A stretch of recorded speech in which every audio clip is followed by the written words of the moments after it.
The Radio One D.C. family is saddened by the loss of legendary music producer and D.C. native, Chucky Thompson. We lost another brother in our fraternity, Mr. Chucky Thompson, one of the greatest producers ever. Chucky was an influential part of D.C.'s go-go scene as part of Chuck Brown's band, The Soul Searchers, and he reached legendary status in the music industry as one of Bad Boy Entertainment's hitmen, producing hits for Mary J. Blige, Notorious B.I.G., Faith Evans, and many more. Chucky was a monster in this business, man, and his impact will reverberate with us for the rest of our lives by the music that he produced. Our condolences to his family and loved ones. R.I.P. to Chucky Thompson from the Radio One D.C. family. Welcome to the inaugural music meeting, a virtual discussion about the business behind the music presented by Radio One D.C. Music fuels the mind and diversifies the soul. The influence and power of the music industry are a vital part of our history and culture. Today, we are joined by an array of talented and accomplished panelists, here to provide you with an exclusive insight on how to successfully soar in the industry. So get ready for an informative afternoon of panel discussions created to empower, enlighten, and inspire. But before we jump into our first panel discussion, I have the pleasure of introducing our first performer. Pastor Mike Jr. hails from Birmingham, Alabama, and is the founding pastor of Rock City Church. Whether delivering contemporary R&B and hip-hop influenced songs or singing along a more traditional church choir, Pastor Mike Jr. brings a powerful voice to his eclectic contemporary gospel ministry, performing I Got It from his stellar award-winning album Live Free and his latest single Amazing. Please welcome Pastor Mike Jr. Hold on, verse. Jehovah Jireh, you've been my provider, and you're my rider. You've been with me through the fire. Let's go. No worries 'cause you got me. Yeah. Giving up not likely. No, the devil can't stop me 'cause I'm walking in my victory. Walking in victory. Stay with it long as you're with me. Come on, hands up. Say, you made a way. You made a way Out of no way. out of no way. You keep on blessing. You keep on blessing me Every day. every day. Fight on my battles. Fight on my Yeah, battles. you say today. You say the day. Yeah. That's why we give you all the glory. Hands up. Say, can't nobody do me like you, Jesus. Can't nobody do me like Yeah. you, Jesus. Can't nobody do me like the Lord. Yeah. Can't nobody Yeah. do me like you, Jesus. Let's go. I give you glory, yeah. I give you glory, I give you glory. I give you glory. I give you glory. You get the glory, you get the glory. I give you glory. I give you glory. You get the glory, you get the glory. I give you glory. I give you glory. It's already mine. It's already mine. It's already mine. It's already mine. It's already mine. It's already mine. I give you glory, yeah.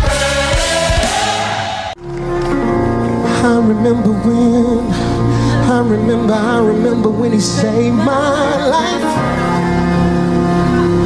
Everything before that was just a blur. I was wild, living real foul. I just won right.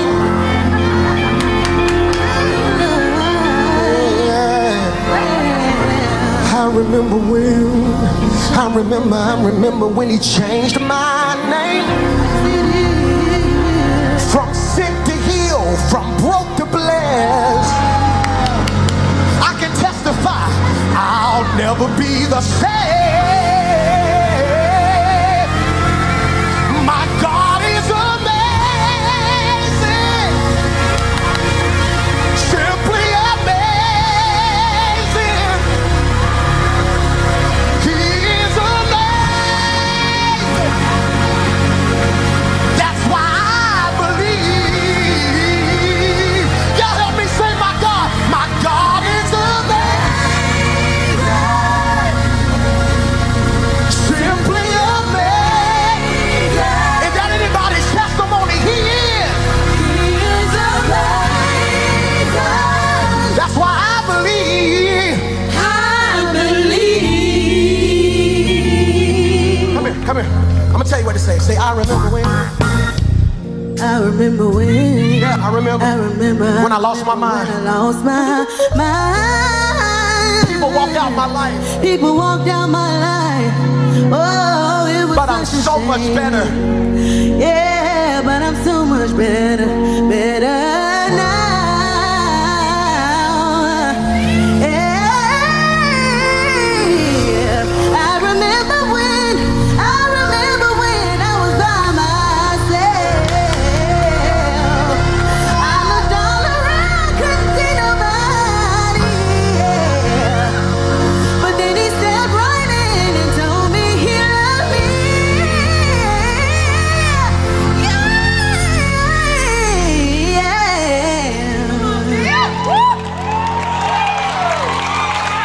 Success in the industry is never achieved alone. While talent will open the door, true success is achieved through teamwork. As the old saying says, you're only as good as your team. This is Who's on Your Team?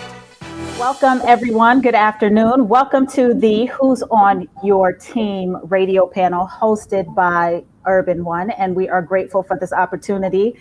I am your host of this conversation, Sam Selolwane, aka Sam the Hype Beast, aka Baby Sam, aka I got my start in the business at Urban One, which was Radio One on 100 St. Paul Street, for those who understand the classic radio where Miss Hughes used to be in Baltimore, Maryland, 92Q, the People Station. I am your host for this afternoon, and we have an esteemed panelist of some great industry folk who I am going to ask them to first introduce themselves, where they are, where they work, and just give a little brief history on their coming up in the business. And I really want to kind of delve into a couple of things, obviously with what has been happening throughout the last couple of years, and then most recently, just throughout the past year within the pandemic, how each one of these respective esteemed executives have all kind of transitioned into the pandemic world, but still operating at a high velocity. So I do want to, Azim, I'm sorry, you're going to have to be the last one because we're going to start with ladies first. But Ashaunna, I would like for you to kick it off, introduce yourself, and give us a little bit about yourself and how you got into the game. Sure. Hi, everyone. My name is Ashaunna Ayars. I am from Queens, New York. I got my start in the music business by way of an internship.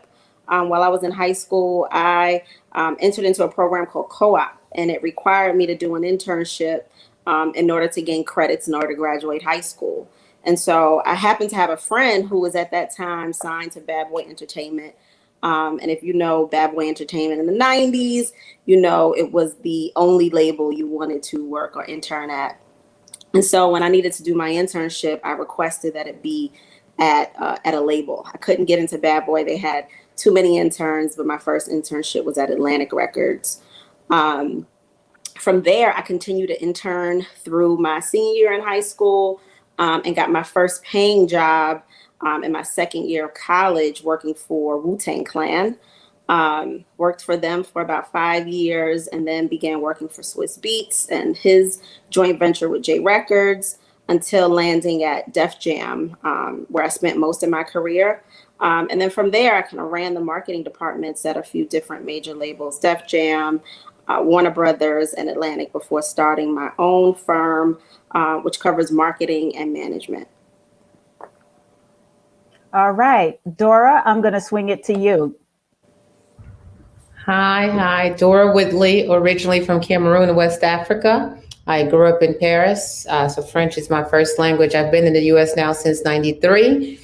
My background was math and science, coming from very traditional African parents. And I got into entertainment working through business banking with Kenny Rogers. So country music was really my onset. And Kenny drove me to, I was curious. I wanted to know more, beyond just, doing his business banking and business loans, across the world in Philippines and so forth. I wanted to learn more, and I poured and asked questions, and that kind of piqued my curiosity.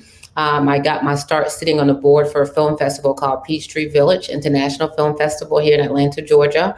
And while working there, I became acquainted with an actor named Carl Payne, who became the first client. And Carl is a seasoned actor here in the US. And that was really, I guess, my jump start into the world of entertainment. It was fast, right? Because it was a very fast life, and it kind of evolved from there into working not just on the acting side and the music side, but into sports, working with Lawrence Taylor of the New York Giants, and then into modeling with Tyra's, America's Next Top Model with Dominique Reichert, and traveling the world there. And that was really the onset and the birth of what was formerly known as Schwader Great Management and Media, which is today known as the Whitley Agency. We do business, brand management, and consulting, as well as talent management, headquartered here in Atlanta. And we're a subsidiary of Liquid Soul Media, which is owned by my brother-in-law, Terrell Whitley, which is the marketing arm for our company. And so we operate here, headquartered in Atlanta. I have offices in Dallas, D.C., France, and Africa. So this is Whitley Agency and Dora Whitley. A pleasure to speak with you all today. Well, thank you for joining, Miss International. And Keita, I'm going to swing it over to you. I love that, Miss International. Well, I am definitely Keita Pub Diva. And I use the word diva in a more lovingly way. That's how I refer to all my queens in front and behind the camera as divas, because I do believe we are dynamic individuals, virtuously anointed. But in that space, I actually started out in the career of journalism. I got my degree in journalism. I got my MBA as well. But I started out as a TV reporter for ABC. Upon graduating college, my goal at the time was to work in this space because I was told that talking could make me millions. And I didn't believe that until I went off to college and realized that there was more to the career spectrum beside becoming a doctor, a lawyer, a teacher, all those components that, you're familiar with. Once I got into college, I loved the fact that I could create a story around just a small piece of something. Upon that graduation, I too got a chance to get indoctrinated by having an internship after becoming a TV reporter. So I actually did it with the reverse way. I decided upon graduating and working as a TV reporter that it wasn't making enough money for me. I really wanted to be the Black Katie Couric at the time. And because I was only making $24,000 working hard, I assumed that there was more to come. So I actually packed my bags up while being an on-air TV reporter. I saved $5,287.64. I decided in the year 2000, because it's all about goals, right? I decided in the year 2000 that if the world does not end, I don't know those of you who remember that, if the world does not end, she will be moving to California. And in that space, I made a vow to myself that I would move to California. So literally, I restarted my career with an internship. And that is one of the things I really wanted to emphasize. It's never too late to start over. I got my internship at Entertainment Tonight after being a college graduate. And from there is where my alliance came. And I fell in love with one of the jobs I knew nothing about because my parents didn't go to college. I knew nothing about this world called PR. And so I became very fascinated really quickly, worked my way up, became an entertainment publicist, and worked for one of the top PR firms at the time, was called Rogers & Cowan PR. I was the only brown-skinned girl at the time working at Rogers & Cowan PR. My mentor was Maureen O'Connor, and that's where I got a chance to form alliances with a lot of my label reps because I was able to take care of them with credentials and tickets. So I got scooped up by Kevin Lyles at Def Jam, and they created a position in the West Coast office, and I became director of PR for the West Coast in the year 2001. And worked with everyone from Leah Cohen to Julie Greenwald. Jenna Fleischman, who is now at Rock Nation, was also my boss. And I got a chance to work with some of the greats from Jay-Z, DMX, shout out to DMX, may he rest in peace. All the greats, the LL Cool J's as well. And I got indoctrinated so quickly that I then got a chance to learn, as I call Def Jam University. That's where I am now. I have a PR company called GEMA, called Greyheart Entertainment and Media, and we do all things that encompass branding, PR, marketing, events, and development. Thank you for that. Thank you for that. Yeah, and it's good to know the history, especially for people that I don't know you personally, but we are like adjacent from various people that we know. So I feel like I know you, 6 degrees of separation. It is 6 degrees of separation. And I'm also on Black Love this season. So catch me out because I'm sharing my love story. That you can be a boss, you can be a wife, and you can be a power player in all those worlds. So I am on this season of Black Love, and you'll learn a lot about me. Congratulations to that. Speaking of Black Love, Azim has his own version of Black Love. Yes. Azim, I would like for you to just round off this conversation before we jump in. Give us a little bit about your history and take it away. Well, thanks, Sam, and good afternoon, ladies. You all have amazing stories, and Ashaunna, as you know, you're one of my favorite people on the planet, as well as you, Sam. And great to meet you, Dora and Keita. I feel like I know you guys virtually and mentally now, especially because of your introductions. But I am what you would call an industry baby. I started out very young, 17 years old. I'm originally from Cleveland, Ohio, but I moved to Dallas, Texas when I was 15 with my parents. I decided that the South has something to say, and it did. It really gave me an opportunity. So I started out as a DJ in high school and a promoter. So entrepreneurship actually runs in my DNA. As I started when I got out of high school, got to go to college, went to University of North Texas, which is a PWI about 40 miles northwest of Dallas. And it's a music school. And I thought I was going to, actually be a doctor, believe it or not. But my freshman year in college, I was part of a rap group called Nemesis. And we put out the first rap record in Dallas, Texas.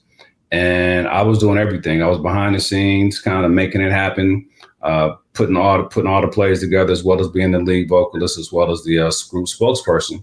And while I was doing that, when we weren't on the road, we weren't in the studio, I was working at Hastings, which was a retail store, kind of like what would be Barnes and Nobles now, music, books, and movies. I was the urban music specialist for the Southwest Division, which taught me the retail game. During that time, I would meet all the record reps, and I ran into my other mentor, a lifelong mentor named Mike Kelly. He was working for Motown. And how Mike and I really got cool was Queen Latifah just signed to Motown, and she had the record UNITY. And if you go back to the mid to late 90s, it was, more music, less rap, not on the radio. And so Mike gave me a challenge to help him get this record on the radio. And I did. And Helen taught me about programming. Like, listen, you can figure out where this record should fit on the radio, then, we may have a shot. And I accomplished that goal. Mike and I forged a fast friendship. And he said, listen, I think you'd be good in records. And he offered me an internship to go work at Motown. And my heart was really in radio. But my boss at the time didn't want me to do both. I was, thought I could be ambidextrous and do both things at the same time. He said, you got to pick a side. So you know what? Motown, Barry Gordy, who wasn't there at the time, obviously he was chairman emeritus. It was Gerald Busby, God bless the dead, who was there at the time. But so you know what? Let me go be a Motown man.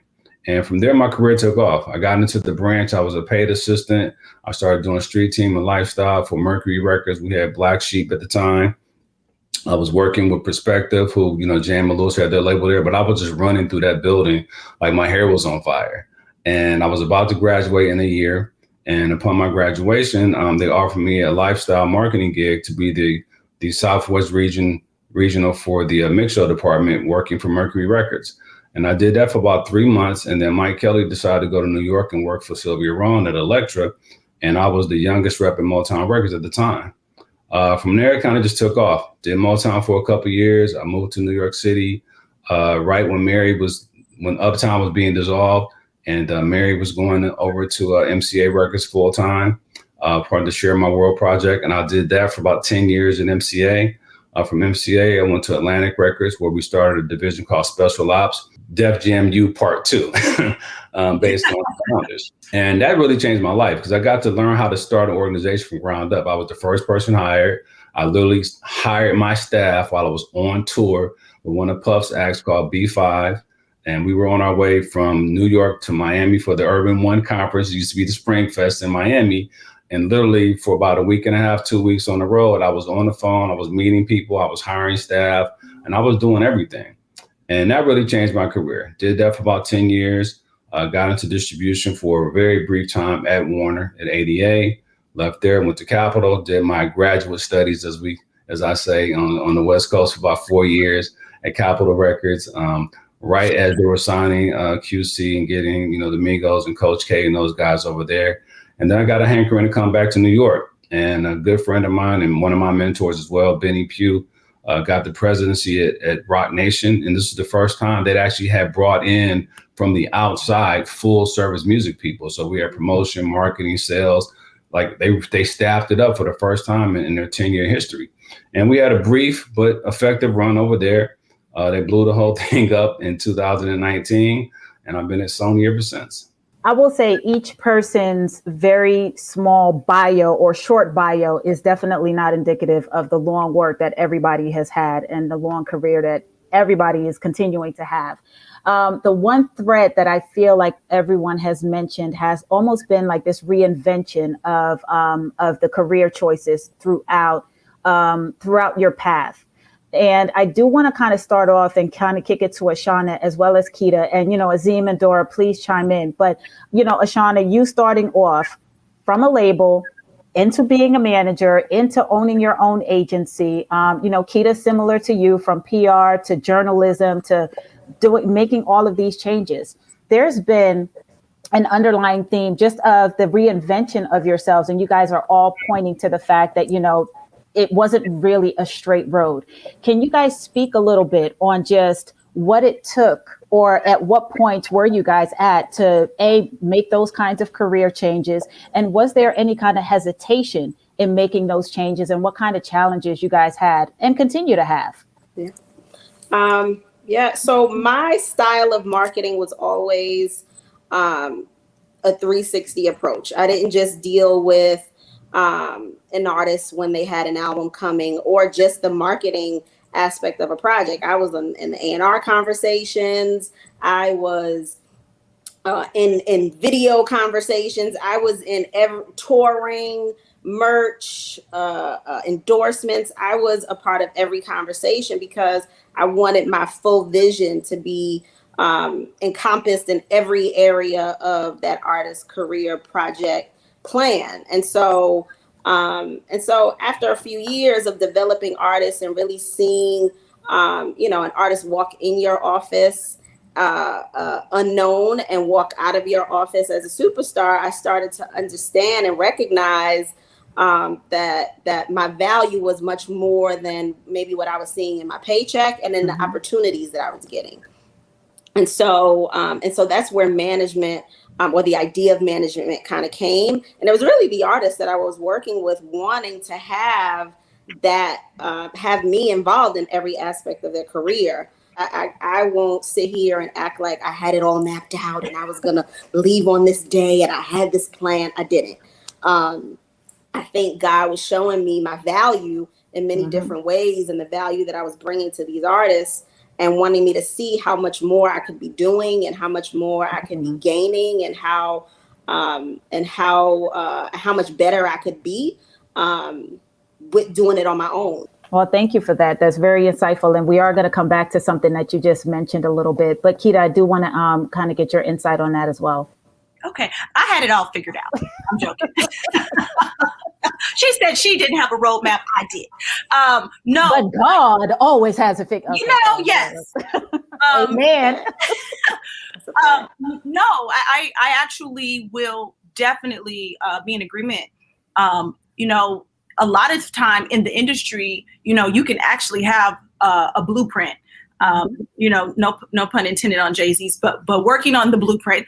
I remember specifically, one of the things is you may not have it all mapped out. I think it's important to have intentionality in the way you move. And she actually was intentional as well as I was. I think most of us too, with, listening to ourselves at times when we're not really listening to ourselves. Either, things will happen and the pieces will move a certain way. So I'll say, for me, in so many areas of my life, I've been blessed to have a village. I think it's most important, first and foremost, no matter what direction you're taking, is to really have a village, and always have people in your village who are doing more and know more than you do. because that allows you to elevate yourself and to absorb knowledge and to absorb experiences that may not be your own. So I'm very cognizant of that. And even now, I make sure I have people in my space that I can still grow and learn from. My question to you is, do you have, like, was there always this passion for music? Was this always, I'm gonna get into business, but this is gonna be my entry point? And then also, as you grew, how did you kind of like nurture and develop that part of it? Good question. So music, I think, is the foundation and the languages across the world. I came to this country literally saying, hello, my name is Doradin, my maiden name. I didn't speak English. So learning even English language, the Black culture, which I now know very well. Obviously, for me, I learned it through television. I learned it solidly through music. And the funny story is a lot of the artists that I grew up, when I came into the US, listening to and utilizing their music to learn the language. I ended up working in some shape or form, from Arrested Development to 112, and the list goes on. I worked with all of them, right? And so I think that for me became full circle. How you can come from another footprint, another continent, immerse yourself in a whole new environment that's foreign to you, and figure out how to navigate yourself. And I go back to the foundation of math and science, which is all my parents. You're either going to be a doctor, a mathematician, but you had no other choice. And so for the longest, I was that student at Carolina when I took my MCATs that I went to study at night, but I would go to the club afterwards. So I knew I would end up in entertainment or business in some form. It just could not be full out, music. I had to frame it for my parents to understand, hey, business can lead to this, and I can connect my country this way. And, it was a process in itself. I got into an ecosystem of very strong, powerful people here in Atlanta. And my mentor till this day, and she's my big sister, her name is Aisha Obafemi. She's, over with DT. Yeah. And so Aisha really grew me, taught me. I don't even know that there's a value to what I can put to that, to what she's taught me even through today. Well, I'm glad that you you brought up something that I think is key, that everyone has kind of touched upon throughout the conversation, but I will start it off with Azim. I'd like for you to highlight maybe one key mentor in your life, but then also just really speak about mentorship for anybody. And we also know that mentorship is not just for somebody who's in high school going into college. We all know mentorship does not discriminate towards age. So, I would like for you guys to speak on it, but Azim, I'd like for you to kick it off. Well, one, I think you framed it perfectly. Mentorship is something that's key for everyone. I think you should have them. You should seek them out. But it's a complicated relationship. For me, outside of my family, like a strong Black male influence, and until I went to college, Dr. Greg Sawyer, who was at that time was the dean of students. If it wasn't for him, I wouldn't have graduated from college. He said, "Listen, you've had this entertainment career. You say you want to get into the business. Well, now you're on campus, and this ecosystem, this small universe of the campus is, a microcosm of the rest of the world. And going to a PWI, what I often tell people that I speak to when I do these panels, like, listen, I learned how to deal with all kinds of people. So growing up in Cleveland, Ohio, I was basically going to all Black school, went to all Black private school, then went to all Black public school. And when I moved to Dallas, it was a culture shock. And, not to be funny, Dora, but like moving from Cleveland, Ohio to Richardson, Texas was literally like moving to a foreign country for me, because it was like, I looked funny, I talked funny, I dressed different. It was crazy, right? So I had to really adapt. And then especially going from dealing with nothing but people of color on a day-to-day basis to dealing with 99% people who didn't look like me. So through high school and college, I learned that. And there was a woman in high school. I just visited her this week. Her name was Wanda Lewis. She was the counselor, Black counselor. She wasn't even the counselor. She was actually the receptionist for the counselors. And she's from California. And she said, come here, little boy, let me talk to you. And to this day, she's been a mentor of mine. But going into college, then it was Dr. Sawyer who helped me get through college. And then I met Helen, and then I met Mike Kelly. And even, going into the business, Benny, who hired me first, he taught me things, who now he became a mentor because he's good in business outside of the music.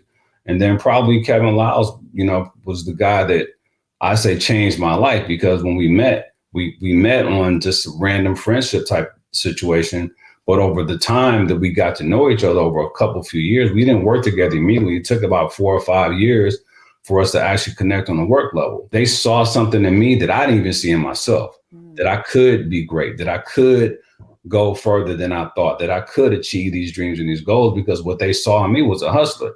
Like Kelly tells me all the time, he says, Azim, you've been multitasking since the day I met you. When I go back and look at it, you know, on campus, I was homecoming king. I was president of my fraternity. Shout out to Alpha Fraternity Incorporated, the oldest and the coldest. I was on the President's Council. I was on the UPC where we bring the artists to the campus. Then I was working part-time. Then I was interning. So I was always doing all these things. So I don't really know anything else about how to stay busy.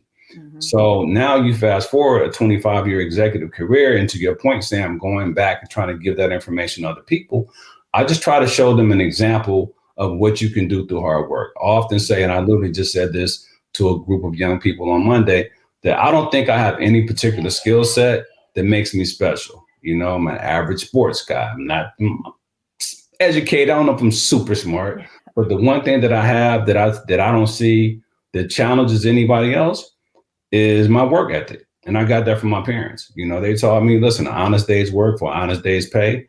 And what they say, hard work beats talent when talent doesn't work. That has been the story of my life. So, you know, I may not be the biggest, smartest, fastest, had the most money, look the best, but I guarantee you, you give me and you the same opportunity and I'm going to outwork you every day of the week. And that's my message to anybody that I deal with. Well, thank you for that.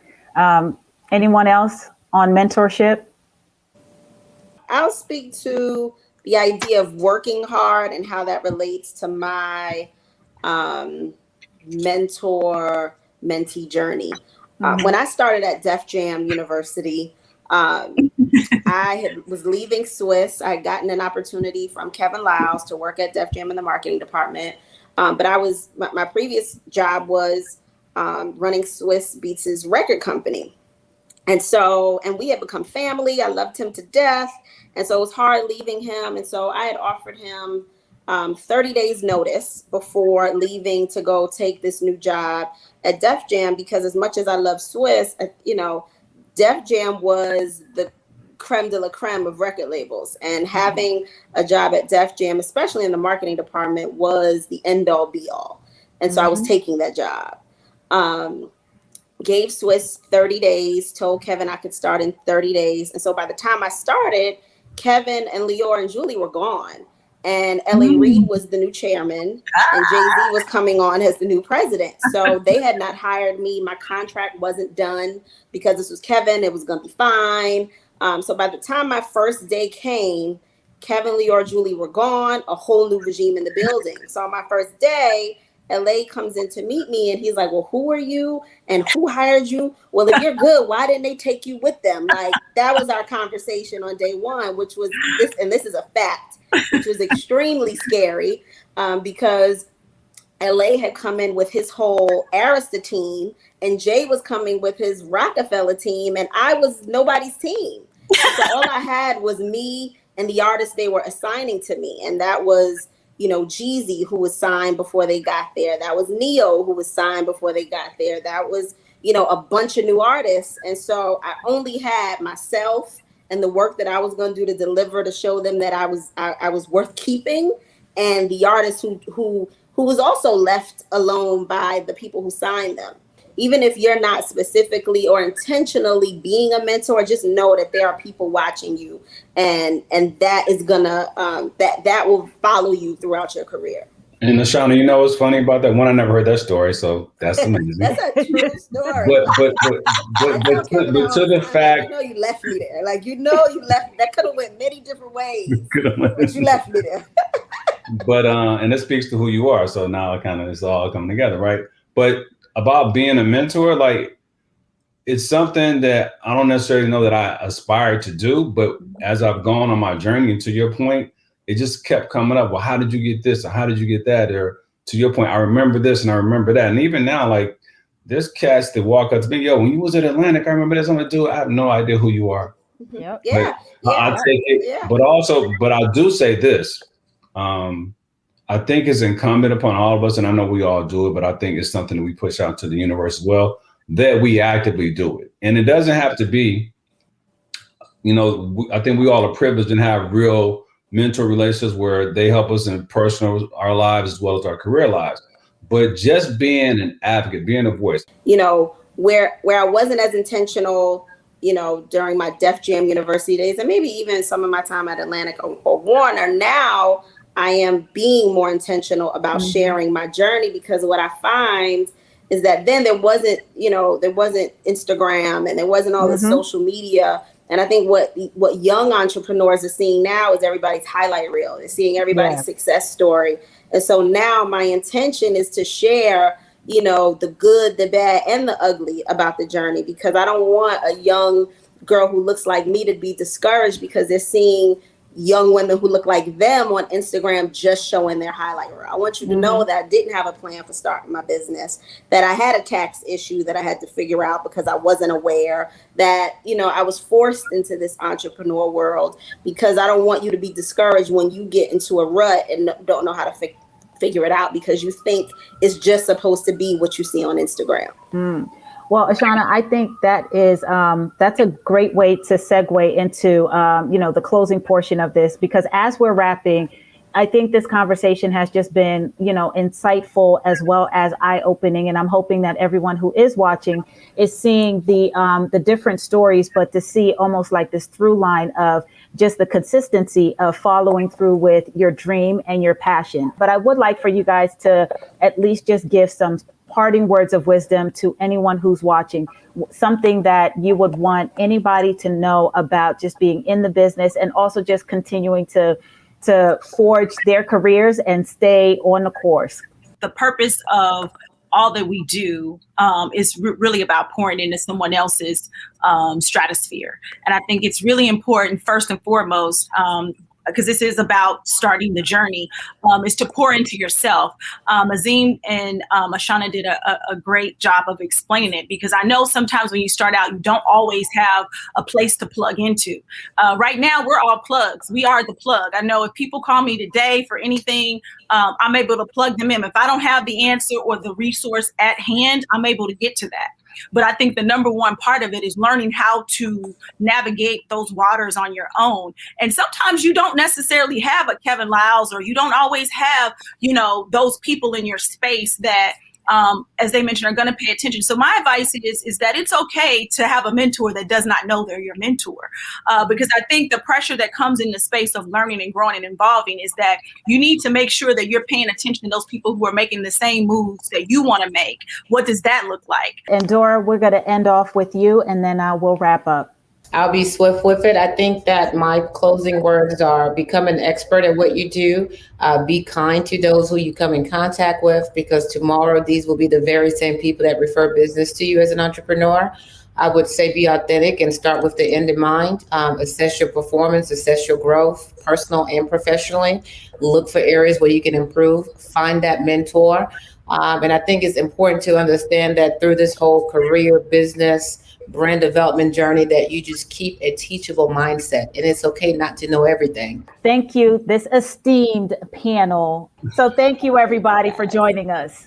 There is no denying that technology continues to significantly influence the music industry. From creation to curation, digital has truly changed the landscape of the music industry.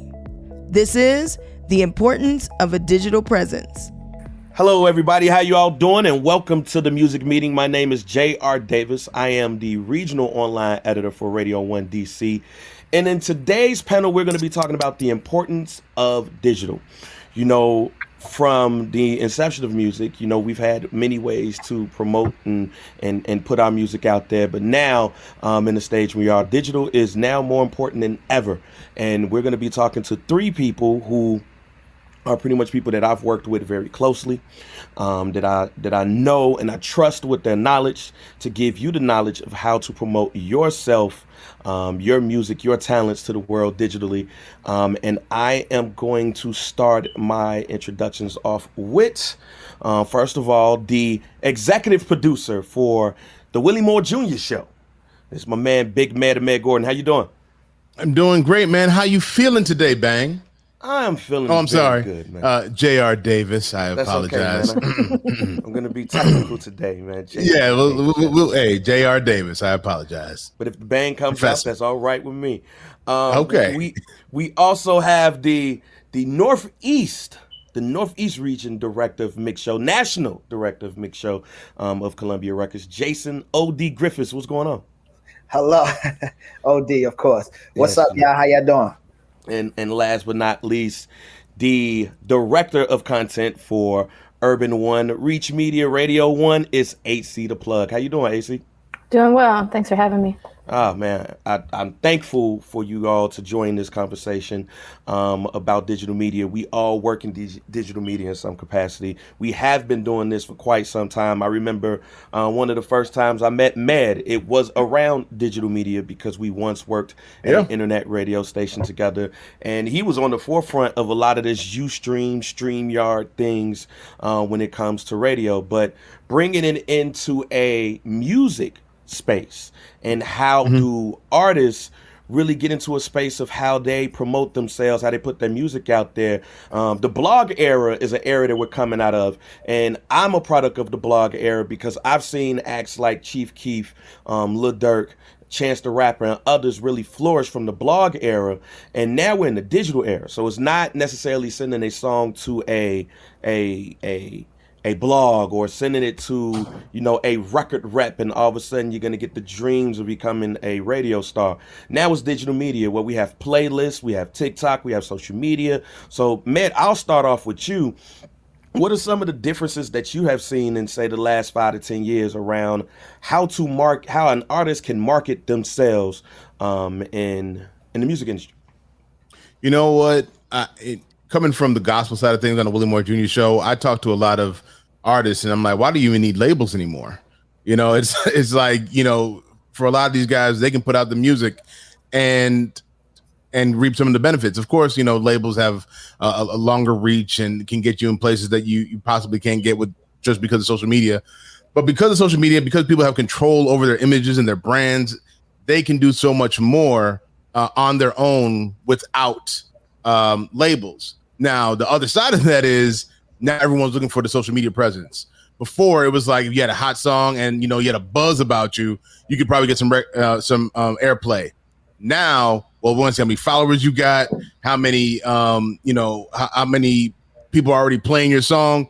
That's all. It's all changed with how people are looking at who's hot and who's not now. It's all about social media following and how many people are in the comments and how many people are sharing your things. That is how music is kind of identified now as being hot or not. So that's the main reason how things have changed when it comes to marketing music. But for the artists, you have an opportunity to really push your own stuff. Jason, from a label side, what are you seeing that are differences from when you started? Because I remember you telling us a story about how you started at Virgin and now you've gone all the way now to, mix show director. Like, what are some of the things that you've seen from dealing with artists from a close standpoint, being a rep who's probably walking them around, driving them around to interviews and events? Wow, yeah. How does that work on your end? Well, one of the things that I've seen that has changed over the years is, there's not so much physical product. So you can literally release a song or an album within minutes and it can reach the masses. Back in the day when I first started, there was vinyls and there was CDs and there was tapes. So it definitely makes it a lot different now because it's so instantaneous. Like you could put something out and it can reach everybody at once. AC, we've known each other for years. I remember when you went over to Detroit, and I thank you for being like, a step-kid of Detroit for me because people like Said Ain't Tone and Ice with Vezo and Dage Loaf, I met through you, and you helped them start their careers, and now these are people who are, some major artists. So tell us about what you've seen from helping them market their talent from your perspective. I think the biggest difference for me that I see is that the gatekeepers are no longer the gatekeepers. Are there gates? Maybe, but there's a lot of different doors to go around those main gates. And the machine that Med talked about earlier is there, but it's not the only vehicle to get you where you need to go. And furthermore, as everybody has alluded to, digital and social media is going to be the catapult for most artists coming out today, and most artists who want to continue to stay relevant, where prehistorically it was a matter of getting signed so that you could get on the road with somebody like Jason to then reach, you know, our listeners at Radio One, and that's still a vehicle. However, in most cases, since there is an oversaturation of content, there's an oversaturation of music, there's an oversaturation of artists, and it's a great space because it changes the quality of the content coming out. However, for the artists, it's really making sure that you're using all of your tools at your disposal before you approach the label, before you get to radio, and even the playlist, because one of the first questions that people are going to be asking is, well, how many followers do you have? Just like Med alluded to earlier, where, you know, you only get that one shot for, in most cases, to speak with some of these people. And not to say that, you know, it's end all be all if you kill that first shot. However, you really want to make sure that you're tapping into the resources that you do have to really catapult you. And as you alluded to, JR, in Detroit, a lot of the artists would come to me in Detroit to get that digital foundation and segue that into radio, where, you know, that isn't always the norm now. Could it help? Sure. But, you know, the landscape has definitely changed. It's become more competitive, but it really has made the opportunity for artists to break a lot easier, especially if they plan ahead and plan strategically, because you don't necessarily have to have the machine as that starting point. So let's talk about social media. TikTok is now the big thing. Before that, it was Instagram, Twitter, Facebook, but you really want to have a presence on everything because you never know who's there. But followers and having a specific amount, and even creating content. Med, what are some of the techniques that you've talked to people about and to ensure that their social media presence is good enough to be seen by labels and listeners, both casual and fans alike? I mean, it's kind of like what you just said, man. I always tell people, treat social media like real estate, and you want as much of it as possible.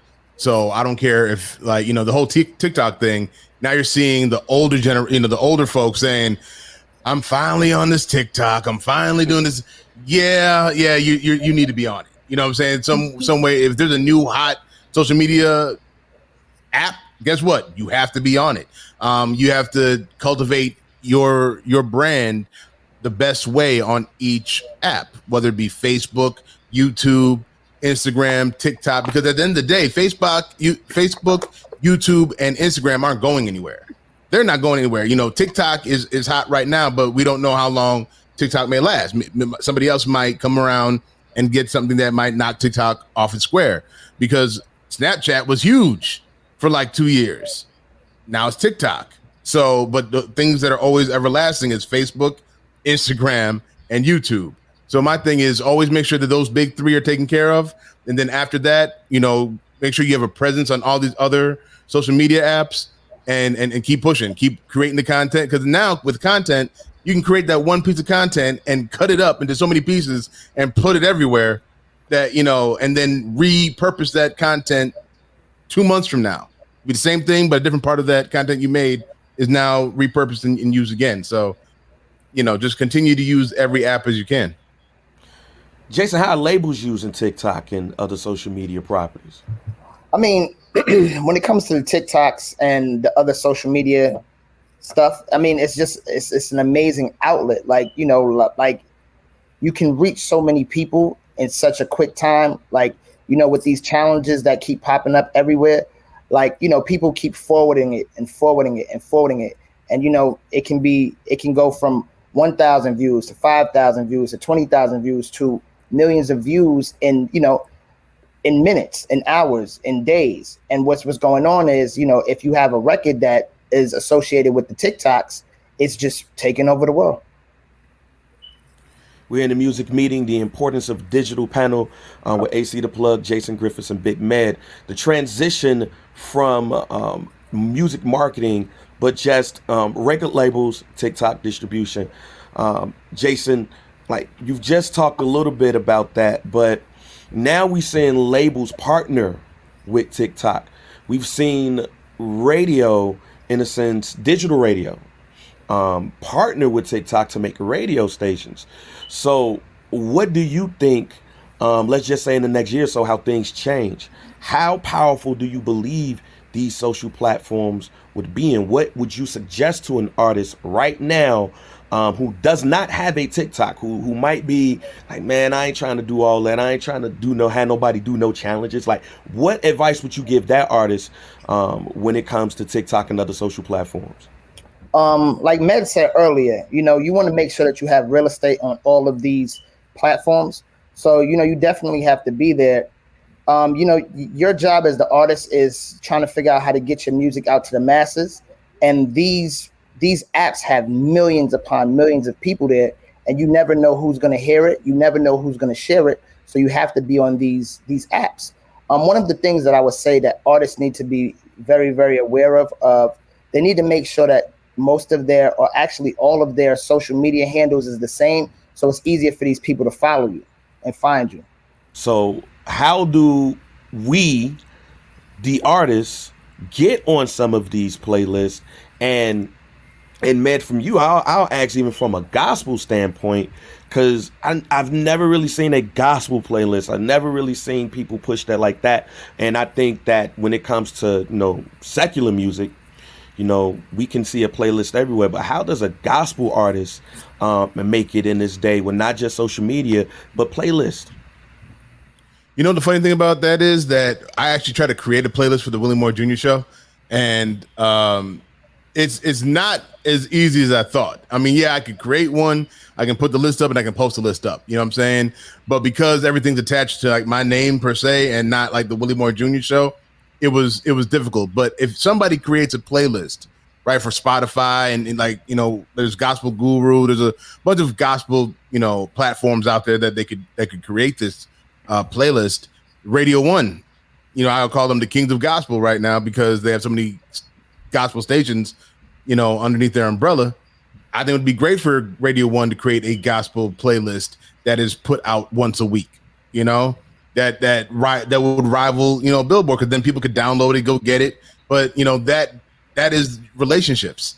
That's what it basically comes down to. When you Spotify, things of that nature, whenever I heard about somebody getting on a playlist, whether it be gospel or secular, it's always like, oh man, I have somebody that worked at Spotify, looked out for me. It was always something like that. So it's always like a relationship that helps. If you have a song that's hot, you're going to be on playlists. If you are up and coming artist, you need relationships. You need to know people who have, you need to either hire a PR or hire somebody that knows people to get on these specific playlists to get your music out there. And I'd actually like to add to that, because I think there's a lot that most artists, as they start out, that they're really not hip to. Before you even approach a record release or a single release or releasing any kind of music, you're going to want to make sure that your work is copywritten, making sure that you have everything to properly copyright it with the U.S. Copyright Office. That's, having your lyrics, your annotation, split sheets, and things of that nature. And then once you have your work protected in the event that it ever goes to a legal route. And in that process, I definitely encourage people to not use samples, because if you sample other people's work, then you're adding cost, you're adding a longer turnaround time for legal. And hell, in most cases, you might not even actually get it properly cleared or limited clearance to where you may not be able to release it on every platform that you would like to. From there, it's making sure that you have your distribution in order, from getting with a music distribution service like CD Baby to ensure that your music, once it's ready to be released, could then easily go from your music distribution service to the DSPs, and that stands for digital service providers like Spotify, YouTube, Apple, iTunes, all the ones that JR had mentioned earlier. Once you have all your business in order, and also considering your name, your website, making sure everything is the same, that's when you need to start crafting your marketing plan. And a lot of artists, they do this backwards. They have their music, they're ready to go, they put it out, and then they're like, they don't get any traction, now what? Then you're on social media and they're begging people to watch, share, listen, where had they done that pre-planning, they would be ready to release their music, which segues into my next point of making sure that you have a marketing plan. Ideally, your marketing plan should be 3 months out before your release. And if you do that properly, you're in a better position to make sure that your music is on all of the social media platforms, so that when consumers are looking to create content around it, and we've talked a lot about TikTok, and there's opportunity for dancing, partnerships, working with influencers. But if your music isn't there and isn't there legally, that may hinder you from working with a lot of these platforms and these influencers and partnerships and other creators. And then from there, really, again, it's just timing is everything. And not only the timing and the planning thing, but also the time of the release. Now, there's no set magic. This is the time you should release music, but there are a certain amount of times that you should avoid. As we all know, in the radio business, you want to stay away from the last couple months of the year. Reason being is at the end of the summer, beginning of the fall, the big record labels are going to put a lot of money behind releasing their big artists so that they can swing into that first quarter of the next year strong, meaning that radio folks like myself, we're working double time to make sure that we have that content out, that we're doing these interviews, we're creating all the buzz to really capitalize on our partnerships that we have as a business with the record labels and with the artists. And then also too, as we know, this is the very popular time because there's holidays, there's Thanksgiving, there's New Year's Eve, there's Christmas, to where, if you're releasing a project and part of your marketing plan is interviews and things of that nature, more often than not, a lot of these people are going to be out of the office because the industry almost kind of shuts down during that time. So just keeping those things in mind before you get into the distribution. And then there's a lot of different pro tips that I could share. I could go on forever, but for instance, if one of your intentions with your marketing plan is to get placement on the playlist, for instance, Spotify, if you're able to plan that upload, a minimum of 4 weeks before your release date, there's a good chance that you will then be included on their weekly release radar playlist. However, if you put it out, this next week, it could take over a month for your new record to even resonate. But had you not done your proper planning and people aren't listening to it in that moment, then Spotify's algorithm may not even choose that record to be featured on that particular playlist. And then, as we all know, we're coming out of a pandemic. So, a lot of creators like myself and JR, we're very limited with our resources. So even if we want to help somebody, if you don't get with us in advance, even if we want to do something, more often than not, we may not have that time had you not let us know sooner. And platforms like Spotify are no different, where they're actually encouraging a lot of artists, instead of having that 4-week minimum upload prior, they're telling folks, stick within 5 or 6 weeks to even get a chance on being released and placed on their official playlist. So now to switch it to radio's role in digital media. Med, what are some of the things that you look to create or you do on the Willie Moore Jr. show in order to spotlight artists on a digital landscape? On the digital landscape, it's IG for me. When it comes to the Willie Moore Jr. show, it's we have something called the Holy Grounds, which is a battle. Let people choose and decide between 2 songs so they can be featured on the radio show 2 times per show for a whole week. And when that comes up, we use the IG stories to vote, promote. We use our regular post to kind of highlight it again and tell people to go vote. So that's like for the Willie Moore Jr. show, that's the main thing. If I had more people to help with the online part of it, I guess, some of the stuff that I used to do, I would be able to do more of, which was, New Music Tuesdays, showing like the albums and the single releases, things of that nature, featuring on our social media. But that, that's how we feature artists and give them an opportunity on the Willie Moore Jr. show. And then other shows definitely do that, because the first thing I'll hear is like, well, is that big enough to be on the show? I'll put it on social media and call it a day. There you go. But the social media interviews last forever. So, Jason, from a record rep's perspective, I know you want to go up in there and you want to get your bang for your buck for your artist that comes in, whether it's a new artist or whether it is a more established artist. And especially when an established artist, you don't want to go up in a radio station and get lackluster content. So what are you looking for to spotlight the artists that you bring into radio stations from a digital perspective? Well, for me, from the digital perspective, one of the things that I definitely love is things that show the artist's personality. Like it can be a behind the scenes interview. It can be, like they can crack jokes with somebody, just stuff like that that can show these people's personality. Like Big Med said, the digital aspect of these interviews, they last forever. One of the other great things about the digital aspect is even though the interviews last forever, we also get a chance to build with your fan base. So a radio station might have 90,000 followers while an artist might have 5,000 followers. This allows this person to actually get in contact with those people. So AC, I'm an unsigned artist. I'm a rapper. I'm JR Bang. I got hot bars, and I'm ready for the world to see it. Like, what advice can you give me around content and ways other than trying to get somebody to do a TikTok dance? Like, what can I do in order to get my product seen by casual fans and labels and people who can put me in positions to become a star?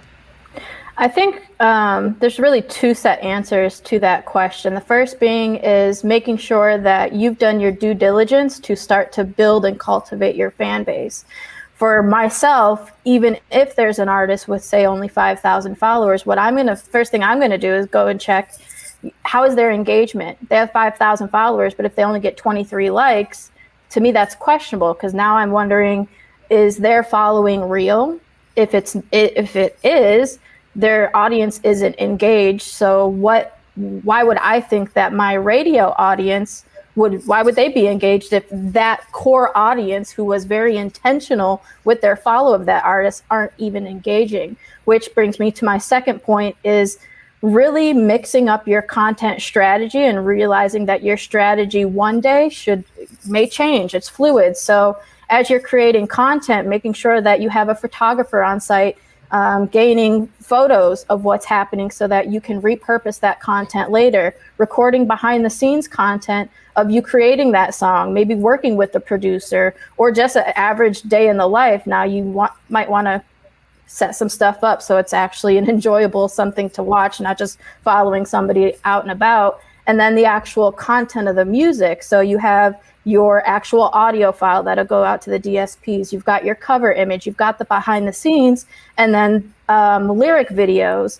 And depending on what type of artist you are, there's also live videos, which will extend the life of your content. And again, putting that out, mixing it up. The social platforms and the algorithm loves diversified content types. And then just because something may or may not work, it might not even be the content. It could be the time of day or the day that you're posting. It could be the manner in which you're posting. You may not be tapping into your full potential. So say, for instance, if you have a newsletter, an e-blast type of database, or you have a texting database, or you have a larger following somewhere else, just making sure that no matter where your followers are, that they can find your content. And then to that point, as you are uploading your content to, say, YouTube and to Spotify, of course your name and your title and is cool, but in that description, really thinking about, if somebody does not know I exist, what would they search to find me, to find my song, to find this video, and then correlating that strategy into how you release that content, but then also too being mindful that those same keywords and key phrases are the same thing that music playlists are created and how people discover music. So there's really no hard, fast, right or wrongs. It's really just testing things out. And just because something doesn't work, try it again. And as JR and myself very intimately know, a lot of times it could take weeks and sometimes months for your social media and the algorithm to respect what you're putting out to actually resonate and start to show people. All right, so before I let you all get out of here, I want to get one big piece of advice that you could give to our artists, how to expand their brand digitally, from each of your positions. So I'm going to start with Med. If I came up to you and I say, hey, what can I do on social to get your attention, to possibly get my song on holy grounds? How do I do that? Look, I tell people all the time, I'm like, don't email me. Don't email me the song. I ain't gonna see it. I get emailed by people that are important to me I don't see their stuff. So don't waste time. We all are such busy people. Everybody in the industry is busy. Don't waste anybody's time. I don't need any, creative or, colorful way of showing me something. I just want to hear the music. If I hear the music and I like it, then I'm gonna be interested in what else you got. But outside of that, just make it simple for me to get to. Don't be having me chase around and go to link to try to hear you. I ain't that interested in you. AC, I'm trying to get my music on one of these sites that you run. See, for me, I need that color, right? Because I need to ensure that what I'm putting out to my consumer is going to be engaging, because if it's not, inadvertently, it's going to hinder my own engagement with the algorithms and the various social and digital platforms. Really just keeping the passion up and being consistent and making sure that you're following up. So if you met with myself or if you talked with JR, Big Matt has listened to your music, or, Jason sees the buzz that you have in the city.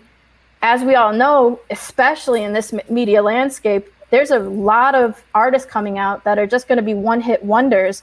And with the hype of TikTok, even with my kids, they may know that dance, hit for hit, the record, word for word. And I'm like, who's that artist? They're like, I don't know. Let me go look that up. They're just going off of the hype, where as an artist, making sure that branding is there. And then when you do have those moments of those kids hitting their little dances or, knowing your records, following up with those powers that be that you do know, and just saying, hey, I know we had a great chat. I'm still out here grinding. Here's how my numbers have increased. And then for myself, I'm like, yo, the last time I talked to you, you had this. And things that I look at that a consumer an artist can really tap into that they may not be aware of is, how is the audience searching for you? Because it's more common for somebody to meet the song before the artist. So a lot of times when I'm talking to artists, more so on Clubhouse, I'm going on Google AdWords to see how many monthly average searches they have, which would tell me that in their metropolis or in the nation, wherever they're bubbling, how many people heard of them some way, shape, or form, and they're searching for that content. Basically, what you telling me is that if I say I'm the biggest thing in Nebraska, you can go and see if I'm the biggest thing in Nebraska. Yeah. Oh, absolutely. And yep. I can even see if you've fluffed your numbers. I can see if you've got fake followers. I can see if 10 people every month search for you versus 1,000. I can break that down. If JR is like, yo, I'm from Chicago, but I'm hot in DC, I can geo-target, geo-segment all of those analytics and say, okay, I see you have a buzz in Chicago, but you don't have anything here. So unfortunately, a lot of times artists were told to fake the funk, fake it till you make it, where maybe you can do that with your lifestyle and the clothes that you wear, but those statements no longer resonate. However, that also circles back around to where if you tell me you're the hottest thing in the city, I might ask you for a video of you at your last club performance to see, are they rocking with you? And if you don't have those things, whether it's that visual to prove it, or I can't find you in my analytical tools, then at that point, now you're lying to me and I feel like you're trying to get me got. What advice would you give to somebody on how to expand their digital footprint in order for an exec to be like, yo, I want to look at this person? One of the biggest things is relationships. What people don't realize is when you just start DMing people randomly, DMs go into the primary spot and then DMs go into the general spot. That's a lot of people, it only goes to the primary spot if they follow you. So if you build a relationship with these people and start to have a rapport with them, be like, hey, listen, I'm this artist, I got this going on, check me out. Hey, don't nag the person, but definitely, hit them, hey, did you get a chance to check it out? Once that goes on, I would tag them in the stories, like Med said, and basically do it like that. If you come to me and say, hey, I listened to this jock, and I know that jock hasn't even been on air for 6 years, I'd be like, yo, you really haven't done your research to even know who we are, why you even want to be on our station, who is the DJ on each show that you really should be tapping into, because that's something that, and sorry to kind of carry over here, JR, but just things that I forgot is a lot of talent will get those links, like Big Med, right? he's the EP, but he's not necessarily the music director for the show. You know, if you approach a show like The Morning Hustle, sure, Headcrack or L'Oreal may listen to your record, but they're not the ones programming the mix show that happens during their show. So just making sure that you know who they are. It's great to know those people, but they're not the key decision makers, even if they liked your record. Now, it's great to have somebody evangelizing at that table. As Jason knows, we've rallied the troops many times around records that we've believed in, but just making sure that you're being very intentional and going about it the right way, and making sure that you're already capitalizing on the opportunities that we have available. And for me, it's just knowing your story. I think, as you just said, I can give my music to The Morning Hustle. I could give my music to Ricky Smiley. I could give it to the QuickSilva Show. I could give it to every DJ on KYS, on Magic, on any radio station there is. But if I don't know your story, if I don't know who you are, if you're not interesting, I'm probably not going to listen from there. So, man, this has been a great conversation. Thank you, AC. Thank you, Big Med. Thank you, Jason, for your time. Thank you all for checking out the importance of digital. Hopefully you got something out of this. And please continue to watch The Music Meeting, brought to you by Radio One D.C. Hi, it's your man QuickSilva, hailing from Georgia by way of North Dakota. Elhae brings a soulful vibe with the influences ranging from Kid Cudi's Man on the Moon to Childish Gambino's Because of the Internet. He's collaborated with the likes of Christian hip-hop mainstay Andy Manejo to vocalist, saxophonist, and producer Masego. His eclectic influences create the recipe for what you're about to witness today. Give it up for Elhae as he performs his new single on Capitol Records, My City.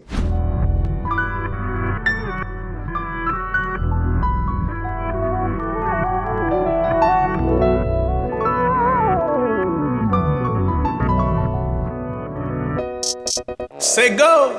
Yeah. I've got the keys to my city. Yeah. They play my song for the ladies. Darling. If you and me, no problems. Ask about me, oh. I've got the keys to my city. Yeah. They play my song for the ladies. Darling. If you and me, no problems. Ask about me, hey. I got some time, I'm trying to spend it. My tank on full, it's never empty. Yeah, you can tell the truth, know you love the view. I got the juice, put it simply. Way too up right now, it's hard to turn me down. Sliding in the coupe, shawty won't paint the town. Got the engine in the trunk, it don't make a sound. Get whatever you want, shawty, I'ma ice you out. Yeah. I've got the keys to my city.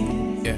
They play my song for the ladies. Oh yeah. If you and me, no problems. Ask about me, hey. Yeah. I've got the keys to my city. Yeah. They play my song for the ladies. If you and me, no problems. Ask about me, hey. When you and me, no, you'll never lag. Like a round trip ticket, always running back. Oh, let's rendezvous down in Hartsfield, Jack. It's always space for two. If you say that you want it, you got it. It's all in the fine print. Gotta be flexible, that's my only requirement. Wanna see your legs behind your neck. That's suicide, like the doors on mine. Pull up in the, oh yeah. This ain't nothing new. Yeah. So you know me, you know what I'm about. Cause you know the time, they played it out. Hey, yeah. I've got the keys to my city. Yeah. They play my song for the ladies. If you and me, no problems. Ask about me, oh. I've got the keys to my city. Yeah. They play my song for the ladies. If you and me, no problems. Ask about me. Woo!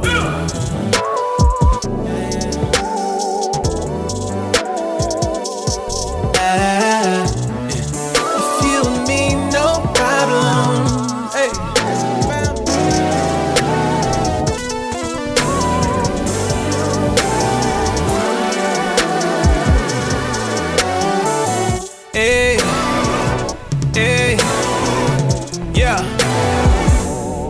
Radio One D.C. is your source for the best entertainment in the DMV. 93.9 WKYS is #1 for hip hop and R&B and has the hottest talent, including The Morning Hustle with Angie Ange, L'Oreal, and Headcrack. Jackie Paige in the midday, The QuickSilva Show featuring Dominique the Diva in the afternoon, and Lil Bacon Bear at night. For the real sound of the DMV, it's Magic 102.3 and 92.7 with an all-star crew featuring the Rush Part Morning Show, DC's own Vic Jagger in the midday, The Donnie Simpson Show with Donnie Simpson and Tony Perkins, and Love and R&B with legendary R&B singer I'll Be Sure. Get uplifted with the Praise 104.1 family, starting with Get Up Mornings with Erica Campbell. Spend your midday with Cheryl Jackson. Then check out Willie Moe Jr. in the afternoon. Don't miss the Nightly Spirit with Darlene McCoy and Weekends with Ronette Rollins. Over 40 years ago, 1340 WYCB was the first station in the country to play gospel music 24 hours a day. Now, over 40 churches broadcast their services on this legendary station. Information is power on WOL News Talk 1450 AM and 95.9 FM, featuring Warren Ballantyne, Al Sharpton, and Carl Nelson. No matter what your vibe is, Radio One DC has you covered. All right. What's happening? It's Angie Ange checking in with you. I feel like I haven't seen y'all, I haven't touched you, I haven't felt you in so long.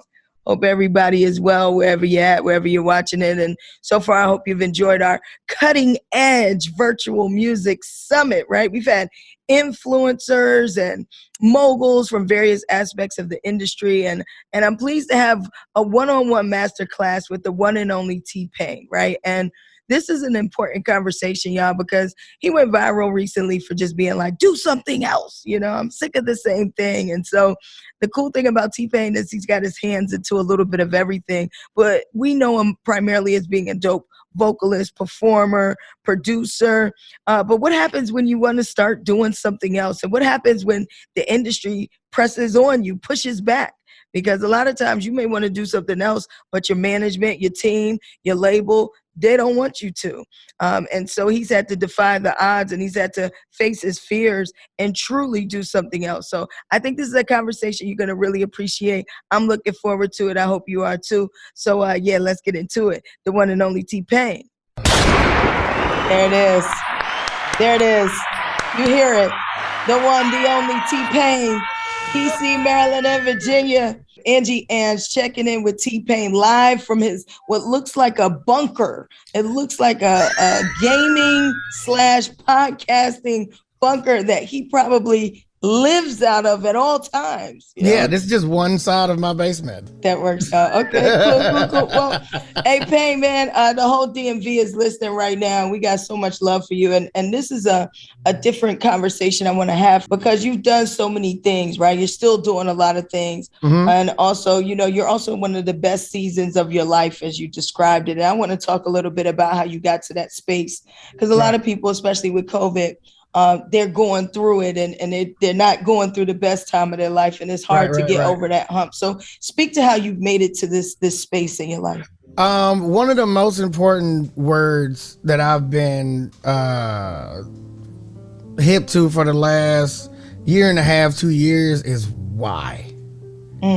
It's been very important. It's been very prominent in, you know, my conversations with myself. Even back, man, I can think back to a few years ago when I smoked cigarettes. The way I stopped cold turkey was like, why do you smoke cigarettes? And I couldn't answer it. I couldn't find an answer. I was like, you know, every answer that I did have was just an excuse.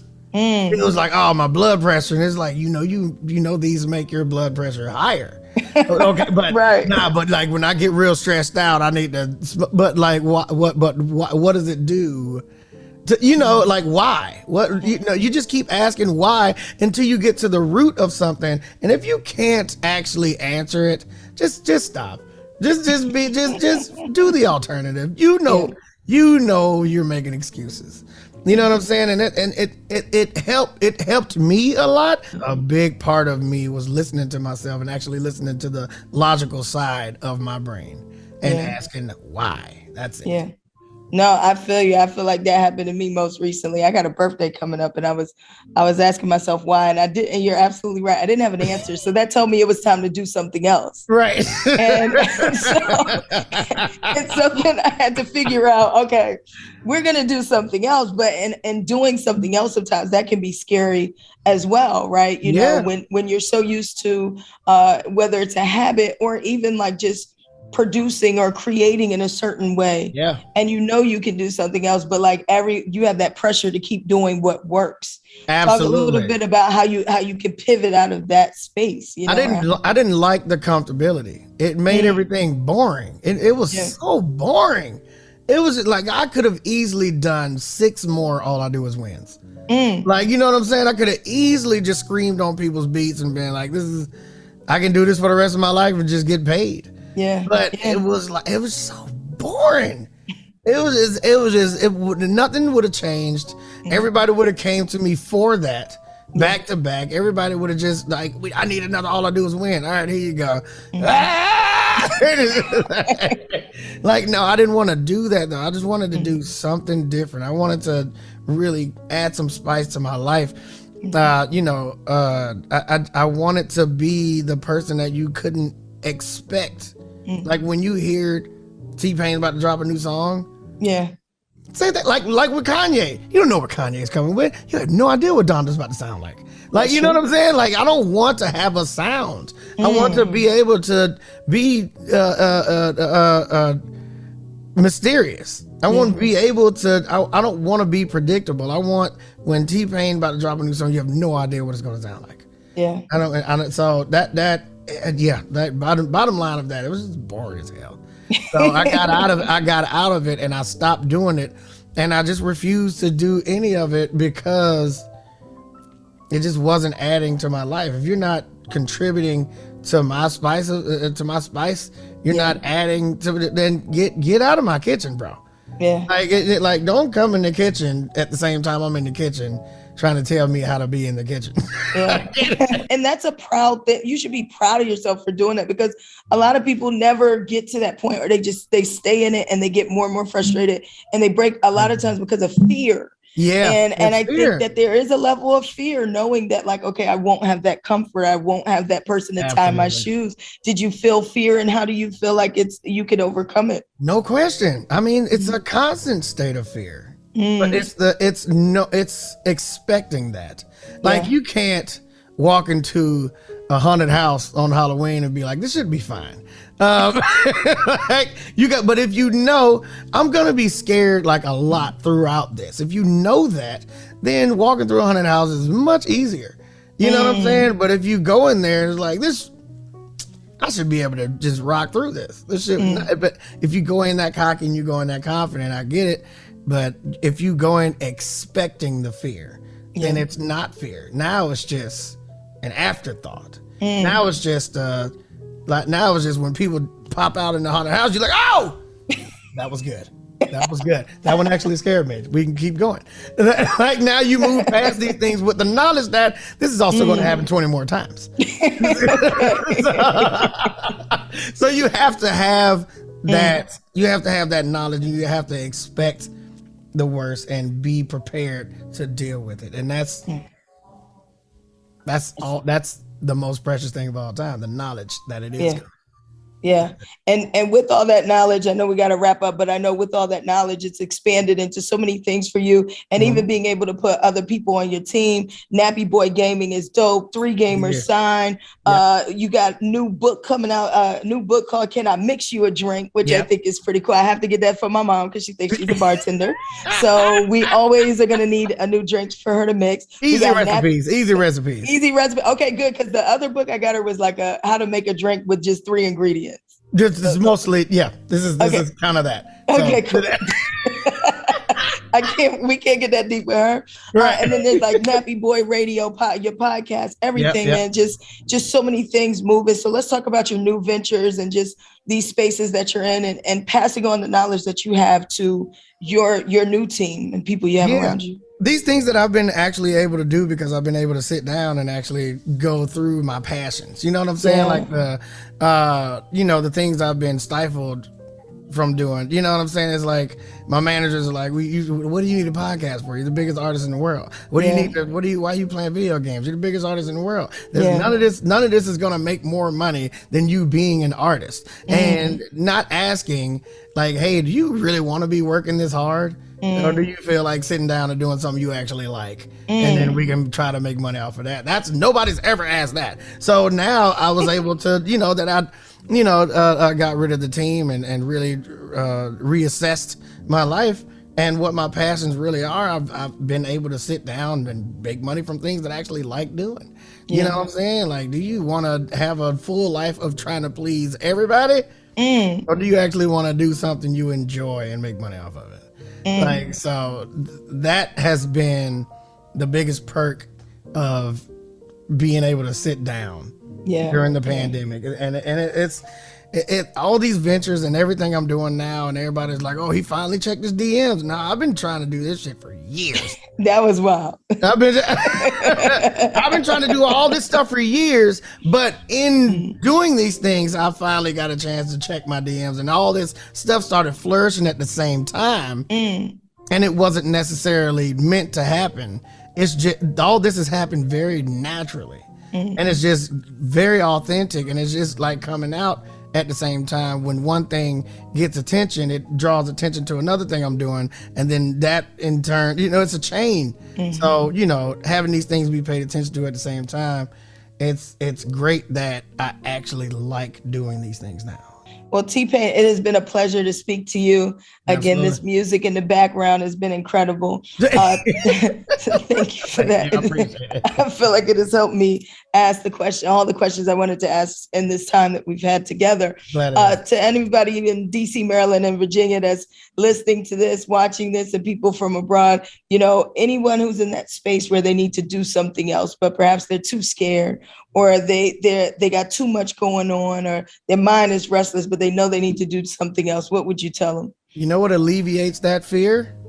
Just getting it over with. Rip the Band-Aid off. Just do it. Just get it over with, and it's either going to be a cringy moment that you think about 8 years from now, or it's going to be a constant fear that you just never execute. Just get it over with. Just go. I had to do that last night. I had to do it last night with somebody. I'm like, bro, I don't know where I'm going with this, but I can't work with you anymore. And that's it. Like a dear friend. But you know what I'm saying? So you just got to rip it off, and that'd be cringy later, but you won't be living in fear of what's going to happen. Now you'll know. Gain the knowledge. Don't rest on the fear. That's my 2 cents. There it is. Pastor, Reverend, Professor, Dr. Come on now. T-Pain, y'all. One more sound effect. We out of here. Sound effect. There it is. Happy Boy Radio. Let's get to it. Thank you so much, Pain. You have a great one, man. I appreciate you. You too. Gospel music can be traced back to the 17th century. It is truly the foundation from which our music emerged. While it has evolved in various ways over the years, it remains the basis of not only our churches, but our culture. This is spreading gospel to the masses. Welcome to the Urban One Music Summit, the DC market. My name is Ron Thompson. I'm the program director for Praise 104.1 and 1340 WICB.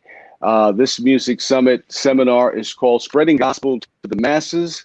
I'm excited to host this, and we've got some great guests here, some folks that have been in this music industry, and particularly on the gospel genre, and we're excited to talk to them.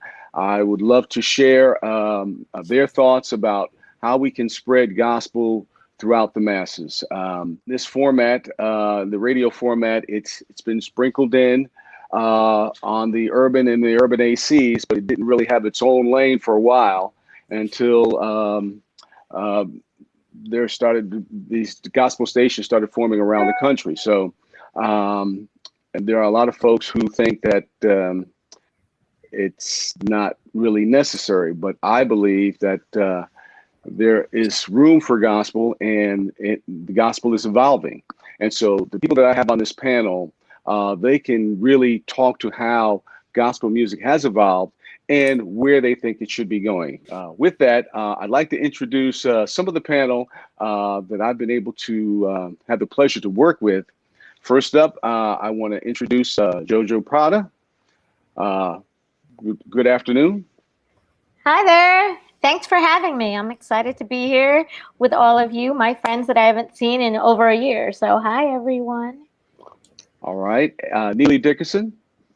Hey, y'all. It's good to, I feel like Jojo, it's good to see you. I haven't seen you other than on an Instagram post in a very long time. So I'm glad to see y'all. And Phil Thornton. Good to be here. I definitely good to see everyone virtually. Ron, thanks for the invitation. Neily, you know I love you. We used to go hiking in Culver City Stairs. And Jojo Prada. Great job. Great job, Mr. Thornton. Great job for all that you do. Okay, so let me begin with you, Jojo. For everyone that is watching this right now, Jojo, can you please explain a little bit about yourself and your background? Sure thing. So I am a publicist. I have been in publicity my whole career. I started out way back in the early 90s. So I'm a bit of a veteran. Right now, I own and operate my own PR firm, which is Ignition PR. And I like to call it the premier faith-based PR firm. I've handled a number of different people. I've worked with Donnie McClurkin and Shirley Caesar and Mary and Erica Campbell and Brian Courtney Wilson. So a host of different people. I am responsible and work on different PR and press campaigns for different releases, album releases, book releases, TV and film projects. So I handle all of the interview schedule, TV appearances, performances, whatever that encompasses, anything that can help push a brand forward. Neily Dickerson. Hey guys, so my name is Neily Dickerson. I have a marketing and promotions firm and a management company called the Indie Company, which is a play on the word independent. It's also my initials. So, and I've been working in the industry for a long time. I started actually as an industry brat. A long time ago, I worked at a company called A&M, and then I evolved from urban into gospel music, working at Gospel Centric, where we had Kirk Franklin and Kirk Carr and a whole bunch of other groups. And then I started my own company in 1997, and I had the opportunity to work a whole bunch of great records, Karen Clark's first album, and several of her albums after that, Yolanda Adams, and a lot of artists. And then I got the opportunity to go and work on a show called Sunday Best. And I became a producer on that show. And I've done marketing for a lot of movies and television shows and different soundtracks. So it's been a pleasure to be a part of the industry and see how gospel music can stand up against mainstream. So it's been a pleasure. I'm Phil Thornton. I'm the Senior Vice President and General Manager for RCA Inspiration, home to everyone from Kirk Franklin to Travis Green to Corinne Hawthorne.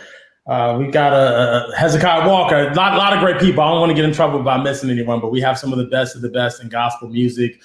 Prior to being at RCA Inspiration, I was at a label called E1. And prior to that, I was in the world of artist management. I'm also a television and film producer.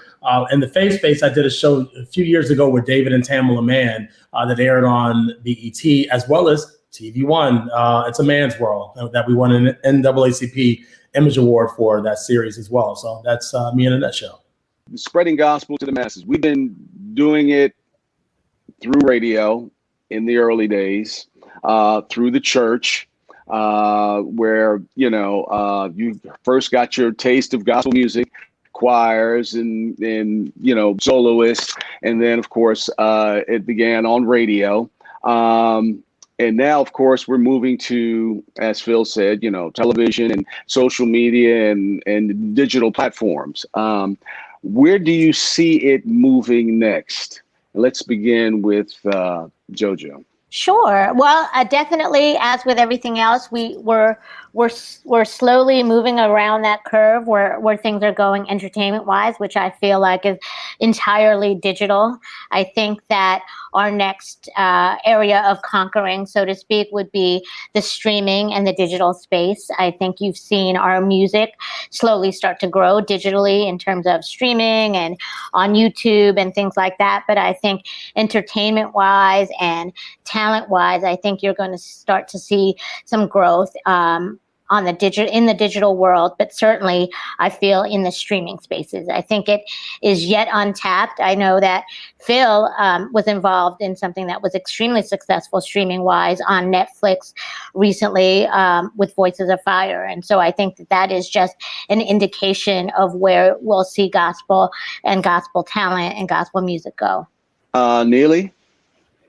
I agree with Jojo. I also believe the streaming will definitely be a part of it. And I believe television will even become even more a bigger part of it as the shows like Mary Mary Show and different shows, Sunday Best and other shows will continue to make an impact with audiences because audiences do want to see faith-based entertainment just as much as they want to see other kind of entertainment. And I think if we think about where BET was founded when Bob Johnson owned it, he started it with videos and Bobby Jones. And so Bobby Jones was the representation of gospel, and we've always been a supporter of it. Our audience loves gospel music. We like Ratchet and we like our gospel all in the same network, and we're okay with that. So I think we're going to continue to see that kind of thing evolve, and I think it's okay for us to do it. We just have to be careful in how we do it, but I definitely think it's going to continue to happen on television, and that will also be with streaming. So I look forward to being a part of it and watching it grow.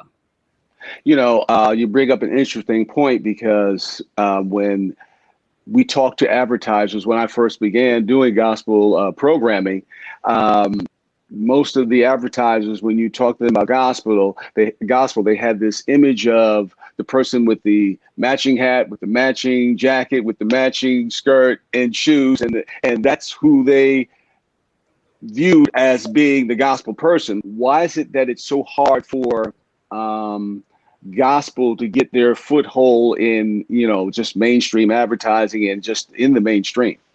It's funny that you say that because I've always wondered about advertisers, why they're afraid to say, hey, you know, we're going to do this with gospel audiences because we have the same issues. We get headaches, so we got to take Tylenol. You know, we pray, but sometimes you need to have a little Advil to go with the prayer.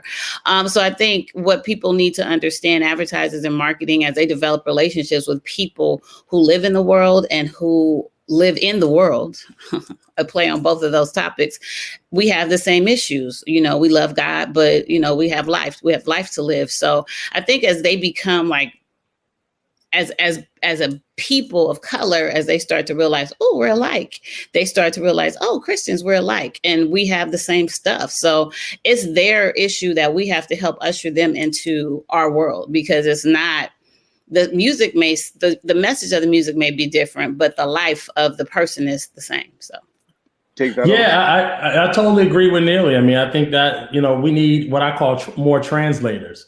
I feel like in Radio 1, Washington, D.C., I feel like Sam Tatum, who I've known for some years, is a great example of a translator, someone who understands the space in the world, but also they can take that communication and that information to different brands and sponsors and show how viable this consumer can be. Because this same consumer is the same one that's listening to Kirk Franklin is arguably still streaming the Her and the Jasmine Sullivans. And, you know, so it's a very similar consumer, but I just think education is going to continue to be helpful. I've seen a number of brands start to really do more in the space. I don't want to take this time to shout them out because we're not getting paid to do that, but there are a number of them that are doing mobile companies and insurance companies and restaurants and fast food chains that we see time and time again. But I think it's about education, and we've been fortunate at RCA Inspiration. I have a brand partnership division, and I see it firsthand, you know, how sometimes challenging it can be. But when we actually say, hey, our primary audience is African-American,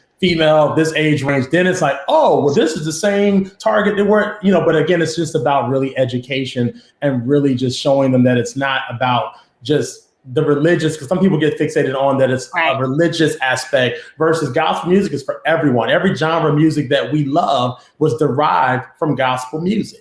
whether you love R&B, jazz, blues, rock and roll, country, we keep going. This all started with gospel. And again, the message, but so many people associate it with religion versus just, it's positive. It's about hope. It's about inspiration. So we've gone more of a, hey, it's about hope, inspiration, pitch and angle, and focusing on the target consumer, as Neily mentioned, versus religion. I think that's sometimes where it gets to be dicey for some of the corporations.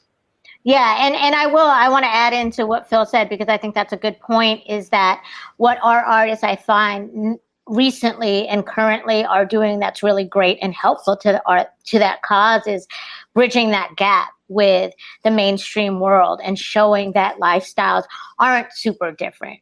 And you're seeing really good partnerships with even mainstream artists that are showing, the mainstream consumer that we're all the same, that we all have a God that we love, that we serve, that we are grateful to. And so I think, not just the executives doing the work, which they're doing great work, but also the artists representing a more, open world, and a world that is accepting and less judging and less critiquing, but more open to saying, hey, we can bridge this lifestyle. And I think that should be super helpful for the overall advertising push for gospel and faith-based music.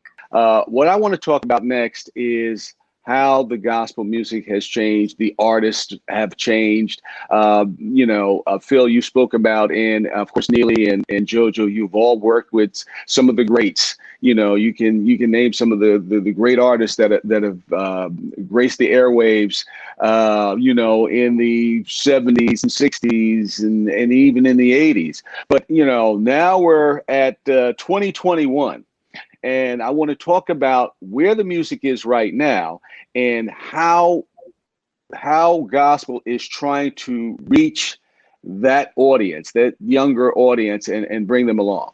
My approach is constantly trying to bridge the gap. You heard Jojo mention about bridging the gap on the advertiser side just now. It's about bridging the gap with the consumers as well, musically. So, just out right now, I have a song that we're promoting at the format with the singer Her, who's, having a great run right now. Her and artist Torrin Wells, called Hold Us Together. But also got a song with Kirk Franklin and Lil Baby that's out there called We Win from the Space Jam 2 soundtrack. So I think collaborations continues to be really a helpful way to, reignite in some ways the genre, but also from the Spotifys and the Apples of the world, even from our radio stations. You all want something fresh, and whether it's tempo or not, but just collaborations with some of the mainstream artists and collaborations within the genre have been helpful. But I pride myself, we have a wide range. We have the more contemporary on our roster. We have choir music on our roster. We have worship on our roster. I've even got the traditional. So we cover the full spectrum. And I think it's important that we don't alienate any area. So while contemporary or worship may be having a great run now, like with acts like Maverick City and Elevation, it's still important to make sure that choir music stays alive, because that's also where a lot of the music started. So it's important to have balance. But I'm really excited about what's happening on the worship side right now. Like, I have the pleasure of also being in partnership with the Maverick City music team and Trybula. And I know some people debate whether they should be on the gospel versus, I just think it's great music with a positive message that's attracting a younger demographic. And again, when I say younger, I'm talking that 18 to 24, that's that core streaming audience. And that, when I was 18 to 24, I was listening to Kirk Franklin and Mary and Yolanda, and again, they're now still with us and we celebrate them, but we've now got to get the youth involved and want them to think gospel is cool. And I think acts like Maverick, I think Corinne Hawthorne, some of these artists that they're making gospel kind of like the cool thing to listen to, but still have the message, but it's just kind of giving it so it's not just, my mom's music or my grandmom's music in some cases. So I think that's super important. And thank you, Ron, for being a trailblazer. So when you get these records that I've experimented on some of these collaborations, you're one of the programmers in the entire nation that's never afraid to jump out with some of my collaborations. And I thank you for that. Well, I appreciate that. Jojo, you want to take that on? I just want to echo what he said, definitely about collaborations for sure. Just currently, I just want to shout out Brian Courtney Wilson, for example. He has 2 different collaborations, which I feel like are important to note, because what it does, it shows the influence of gospel music in different genres. So he did a duet with Lettucey. He redid the Roberta Flack Donny Hathaway song "B-Roll Black for Me," and then he also has a duet with Lady A's Hillary Scott, and they redid his song "Fear Is Not Welcome." And so I just love how that shows with the R&B side, with the country side, just the massive influence that gospel music has, and I think that's important. But then I also want to shout out somebody like a Jacqueline Carr, who is super young. She is super beautiful and really fresh, but she still maintains the core sound of gospel music in her music ministry. And I think that's also important. It just, you know, with a Corinne and a Jordan Armstrong and a Jonathan McReynolds and a Jacqueline Carr, it just shows that even in our younger generation, there is a wide range and a variety of gospel music. And I think that all is helpful to reaching the different ranges of young people, those in church, those out of church. I mean, those are still important to remember. And it's interesting that you talked about this moving to a younger audience and the music changing and cross promoting different artists, doing a duet with an R&B artist or a jazz artist. And how do we bring them along with the music? Because some will probably say, hey, listen, that music's not really for me. What do you say to that? Kind of back to what Phil and Jojo said, it's just a matter of the good thing about gospel audiences is we like everything. We are able to like it all. The jazz, the hip hop, the traditional, the urbanesque kind of a sound. And I think that's the beauty of gospel music, is that because it all was birthed from gospel, we are able to enjoy and embrace all of it. So I think as we continue to do some of the things that Jojo and Phil said, our audiences will continue to appreciate it and to learn how to purchase it and to consume it and make it their own. I think it's just a matter of us continuing to educate the audience and the consumer to understand that we need them to support the music, whether it's by streaming and being able to stream your music or even download it and even potentially sometimes purchase a CD. Who knew that those are still there and available? And I love the fact that vinyl is coming back. So I don't know that labels are definitely pursuing and making vinyl for audiences, but I think as we continue to see things push out and grow in that area, we'll continue to see the audiences embrace and purchase and to consume the music and to make it their own on some level. And I think that's going to be very important as we continue to move forward. But I do think it's just a matter of bridging the gaps. And I think that we all, as an audience, just love what we're being presented with. And we just have to pick which one we want to hear and just embrace it that way. Okay, well, when we talk about gospel music now and hearing it, we no longer sit around and just listen to radio as we did back in the past on a box, or we carry it. It's mobile. It's on our phone. We can take it anywhere. We have anywhere from 100,000 songs in our pocket at any time. Talk about how you guys are spreading gospel through this new social media. Every meeting with the team at the label, I mean, there's a full digital marketing department that I'm talking with, like literally daily, about how whether that's targeting our audience on TikTok or Instagram or Facebook, our own company website or artist websites. I mean, it's a combination of strategies, but we want to make sure that we have a presence on all of these social platforms. That's really the first step as far as on the Facebook, Instagram, Twitter, everyone you can think of, Triller, all of them. And we want to have a presence there, but also thinking about on the DSP side, the digital service provider side, the Apples, the Spotifys, the Amazons, the Titles, Pandora, like making sure that we're also creating great content for those partners as well, to make sure that, so if you are a subscriber to one of those digital service providers, that if you want to hear gospel music, that it's a great experience, whether that's a track by track commentary, whether that's video content of the song on the platform. So we're just, constantly, we're learning every day. We're looking at the analytics and reports to see how people are responding to what we're putting out there. But the key is just really making sure that we're present and on these platforms. We've been dealing with this pandemic, and I wanted to talk to you briefly about how you guys have been able to navigate through this and still spreading gospel. to the masses? I mean, I know it's been tough where there's no concerts, there's no shows. How have you guys been able to navigate through this? I'll say this. I mean, I think we all learned together. I think collectively, worldwide, we all learned about Zoom and StreamYard, and we were able to figure it out. And I think what was great is the creativity of the labels, of the artists, of all of us together working to figure out how to push this music out. I mean, you'll see, these virtual concerts started to take off. So I think that was one of the things I feel that was great about what came out of the pandemic, is that fans felt like they could connect with artists on their Instagram personally, like during lives and during Facebook lives and things like that.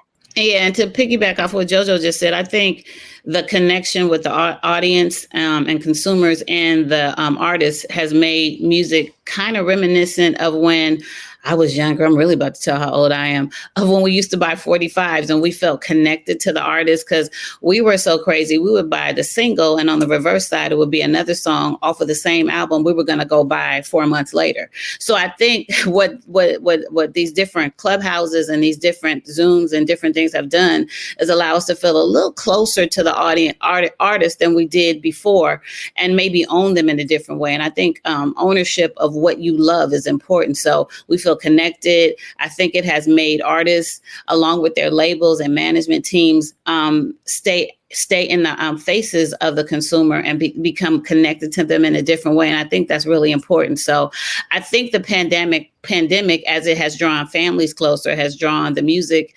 industry and the family of artists to consumer and made them a little closer as well. So I like that in that way, although I miss going out and seeing people, and I know we all have.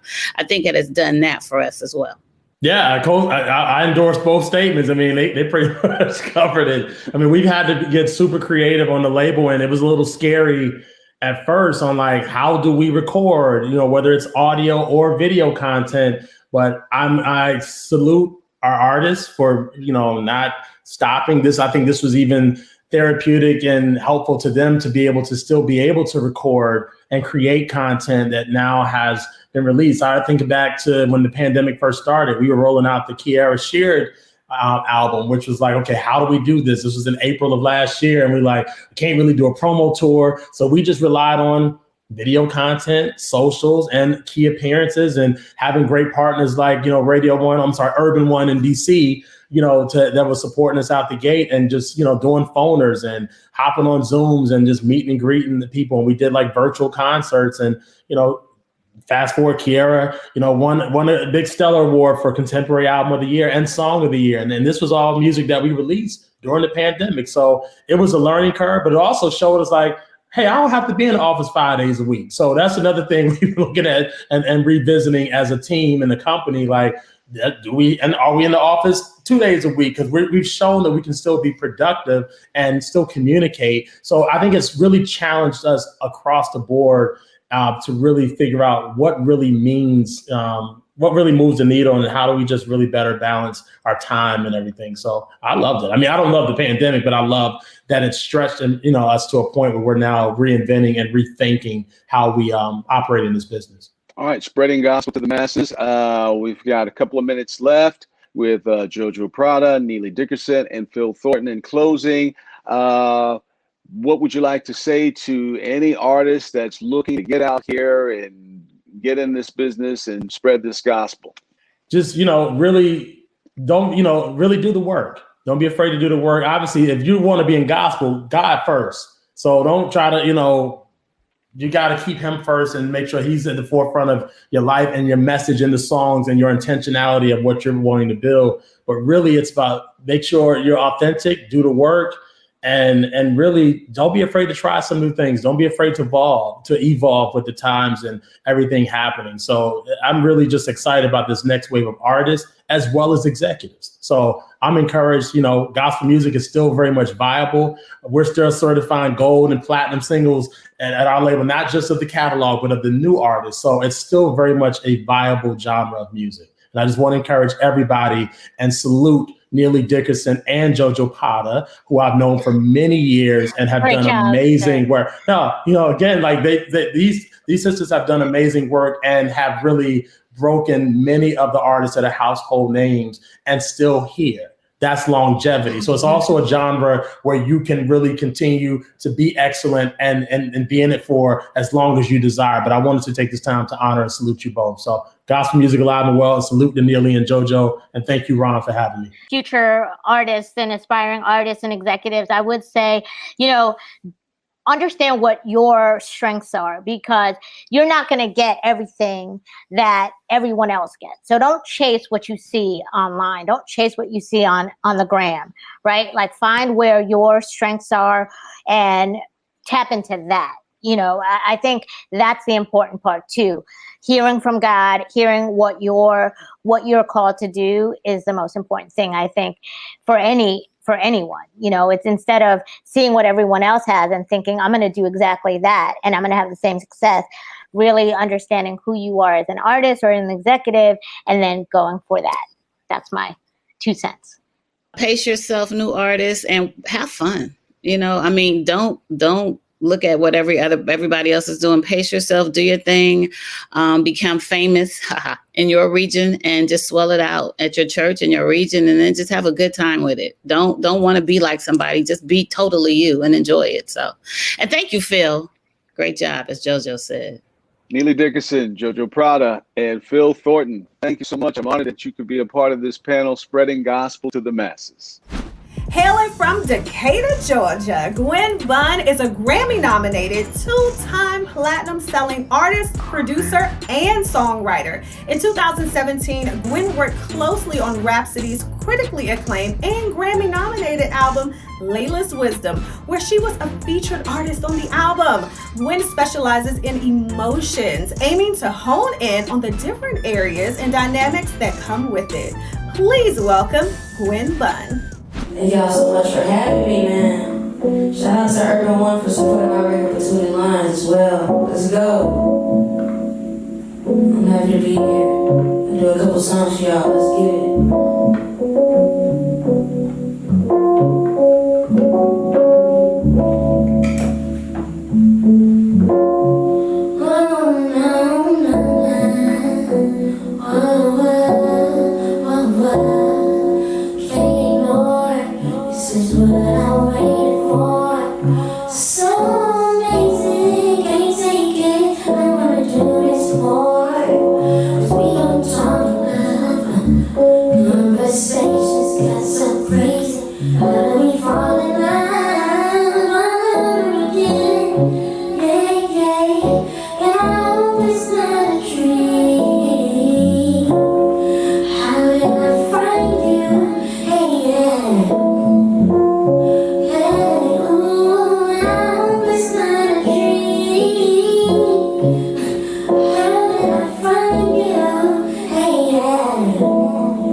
If you're not familiar with it, please tap in with me. Oh, na, na, na, na.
The state of R&B music continues to be a conversation within the music industry. While the genre has shifted the melodies, the essence of soul still remains at the core of our culture. This is R&B's Not Dead. Welcome, everybody. Welcome to the Music Meeting. It's a virtual experience where we have discussions with some of the greatest artists in entertainment today. I'm so very pleased and honored to be your host. I'm your radio girl from D.C. I'm Asia from Magic 102.3 and 92.7. And I'm joined today by, again, some amazing, talented artists. I'm here with Donell Jones. I'm here with the Raheem Devon and the one and only Johnny Gill. Welcome, everybody. Thank you. What's happening? What's going on? So, so thank you so much for joining us today. Today, we are having a discussion about R&B, and that's why we chose you amazing artists, because, a lot of people are saying that R&B is dead, but I don't believe that to be true. R&B is like setting my soul. It's like it pumps to my, blood flow to my heart. You know what I'm saying? So that's what we want to talk to you about today, about R&B. So I'll start with you first, Raheem. Today in the industry, do you believe that R&B is dead?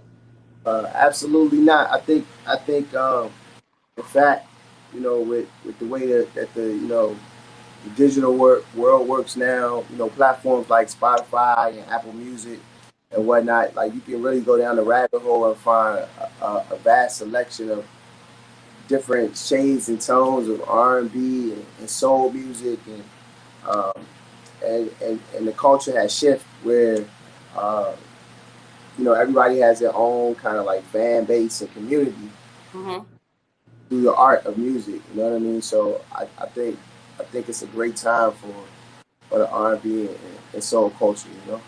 Absolutely. Donell, how do you feel about R&B today? Do you feel like it's evolving in and of itself, or do you feel like the original art form is still true?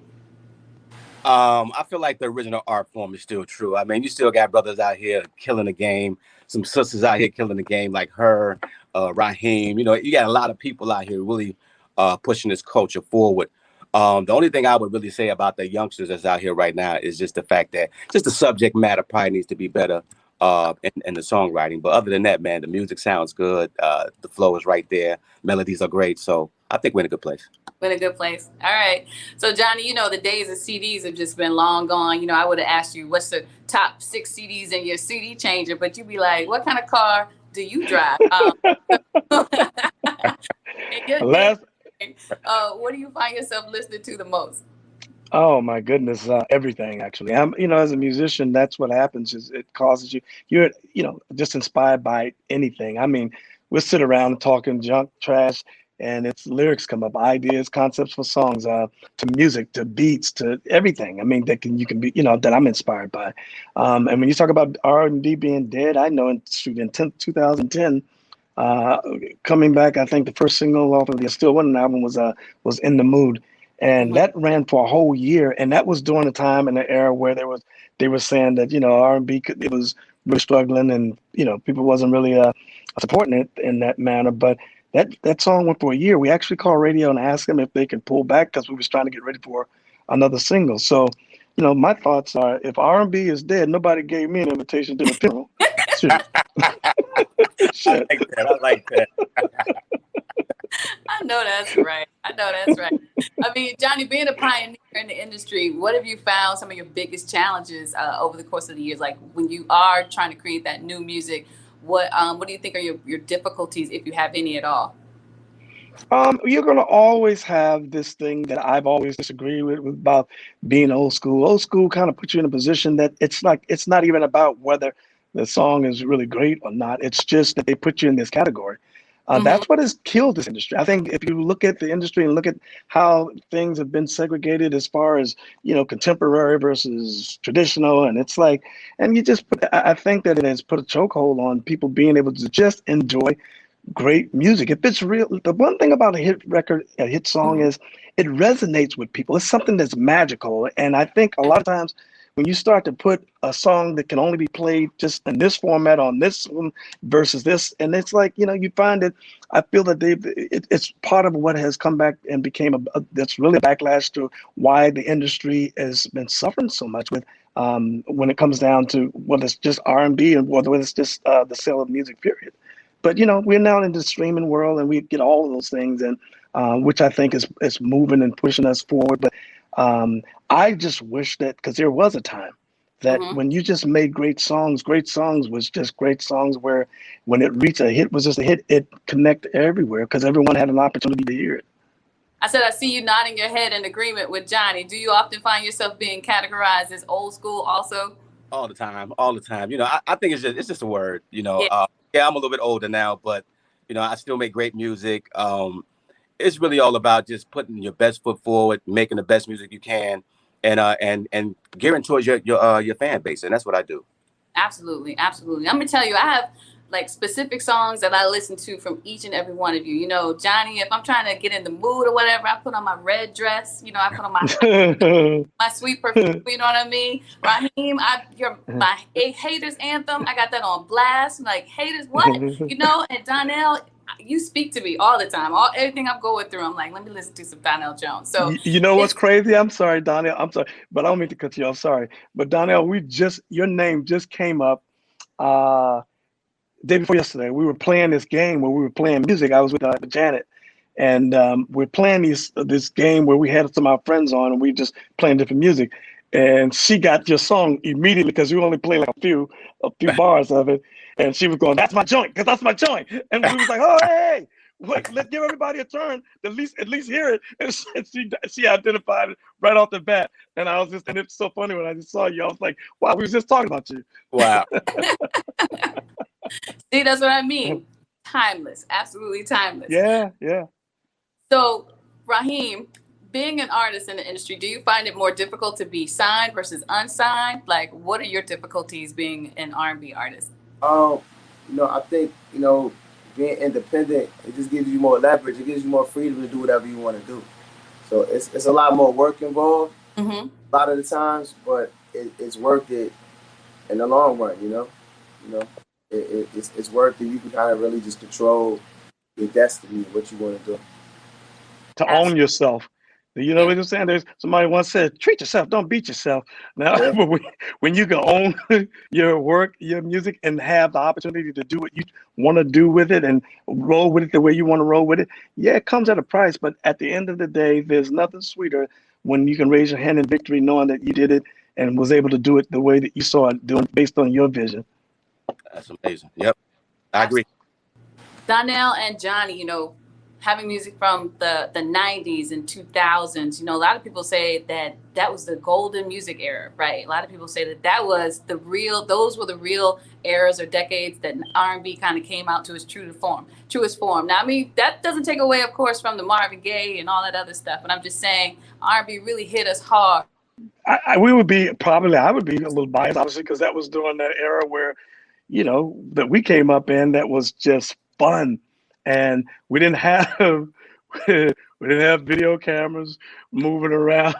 We didn't have a lot of social media where everybody could be on there hiding behind the typewriter and saying, you know, it was just a time where it was just like, hey, man, we just was living and enjoying. Right. And I think, you know, we were the last of the Mohicans when you think about it, of that era. Right. Nowadays, it's a different ball game. Yeah, right. And piggyback off what he was saying. I just think in the 90s, you know, it was so many guys doing R&B, but everybody had their own style. Like nobody doing the same type of things. And I think that's what made it special. But I think my most favorite era would have to be the 70s, though. For me, that's my favorite era. That's what I go back and I listen to all the time. Like the 70s was like a big thing for me. Yeah. Right. So if you say you have to identify with anybody, like who would you say you identify the most with, Donnell, like from our R&B singers in the past? I love Teddy Pendergrass. I don't have that voice like Teddy, but I love Teddy Pendergrass because he made those heartfelt songs and just the way he delivered. You know, that was my favorite artist. And of course, you know, Babyface. It's so many people back in the days, but Teddy. Wait, you putting Babyface in the 70s? Like what? Like they was writing songs back then. But I know my favorite artist would definitely have to be Teddy Pendergrass. Babyface. All right, Johnny, same question. If you had to identify with any other R&B artist from like the 70s, who would you identify with the most? Oh, Jesus. Man, that's a tough one because we got Marvin, we got the OJs. My pops was at that time, he was a pit bull. That was the one that, you know, you have some artists that, you know, because that would be my lane of style as a vocalist was what, you know, Pop LeVert did. And that would be one of those guys that you go, I don't think I want to go on after him. He was a pit bull. But I mean, from the OJs to Marvin, definitely Luther. I mean, Teddy. Luther came obviously later, but you know, it's so many of them. So many people Bryson. Oh wow, yeah. Oh. Yeah. Glenn Jones. Yeah, absolutely. Raheem, do you identify with anybody from the 70s? Oh yeah, for sure. I'll say Marvin Gaye. He wasn't even born.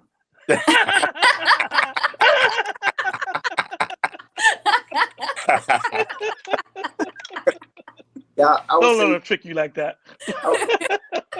I would definitely say like Marvin. Sure. That's too funny. I love this. So listen, I want to ask Johnny a question. Johnny, do you feel like there's any pressure to kind of conform to the music industry, what they decide is good R&B versus bad R&B? Do you feel like you often have to bend to fit their mold? To some degree, and that's not a bad thing. Listen, sometimes being forced to get and step outside of that comfort zone, outside of that box, to continue to grow, to try different things.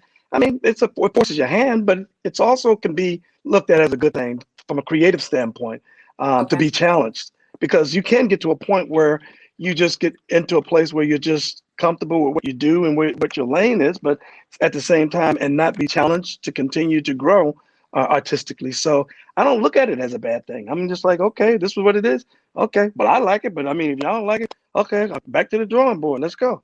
Okay. Have you ever had a situation where you kind of stood your ground? You're like, no, I'm going to do it this way, and this is the way I'm going to do it, and it was just like a hit, and you just went with your gut?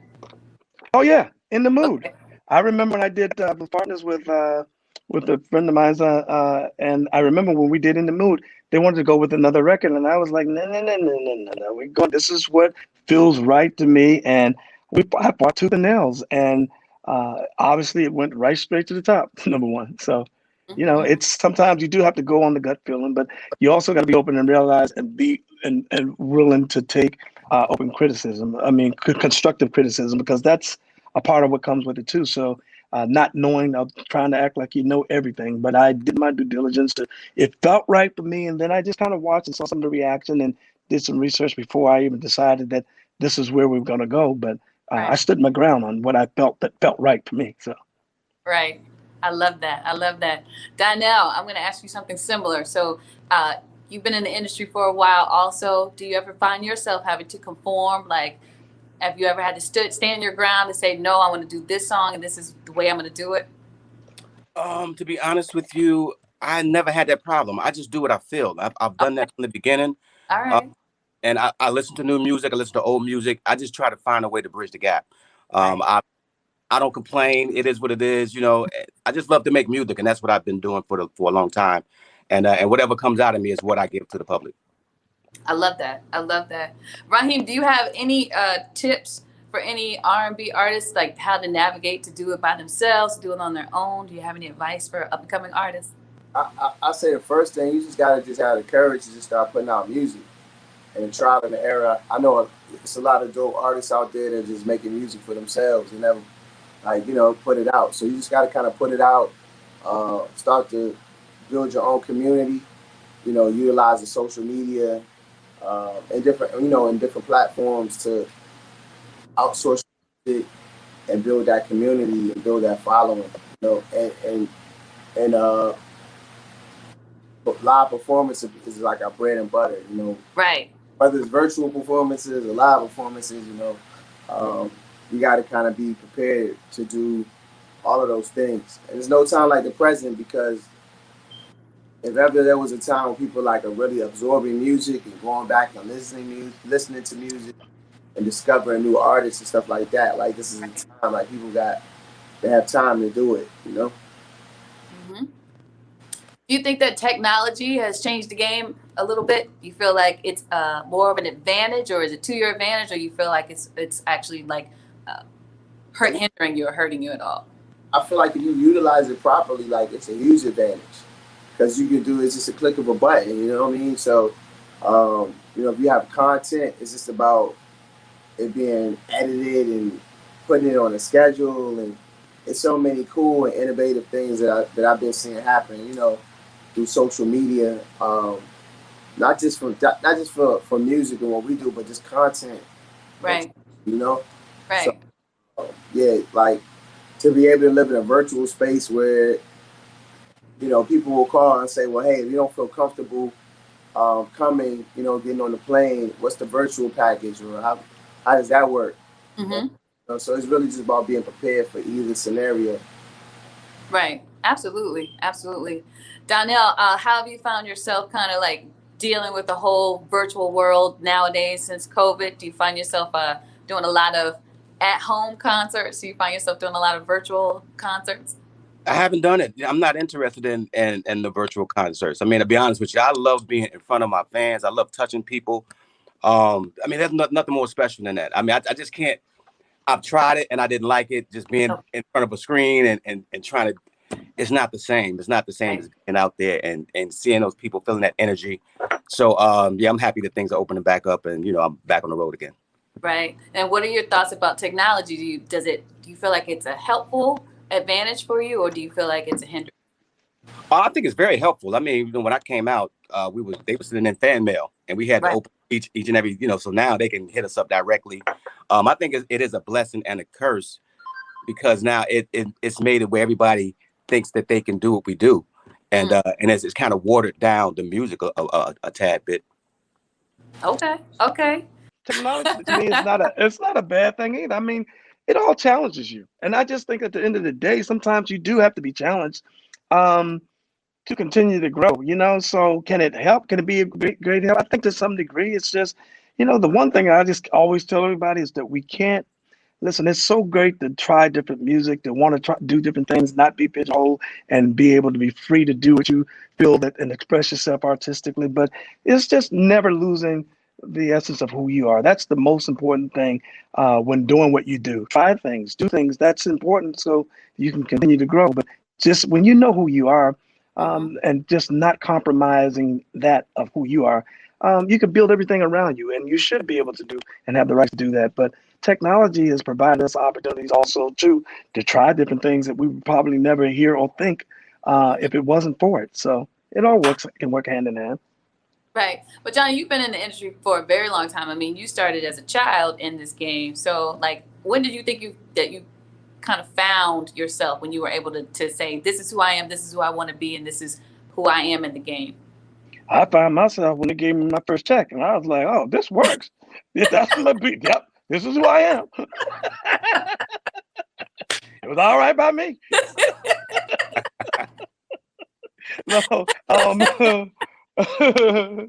no, it was just, I think it's a growth process that you go through. I remember recording the very first record with this guy, Freddie Perrin, who did all of the Jackson stuff. I Want You Back, ABC, and some of the other stuff. And I remember recording that very first album, but I kept saying to myself, and I didn't know nothing about technology and recording or any of that. And I kept saying to myself, because I was just a little innocent kid that was just coming from church, and I kept saying, this doesn't really sound like what I would like to sound like. Right. And I couldn't put my fingers on any of that stuff because I just didn't know. It was all new to me. But even then, I realized that I was looking for something, and it still didn't feel like that was me.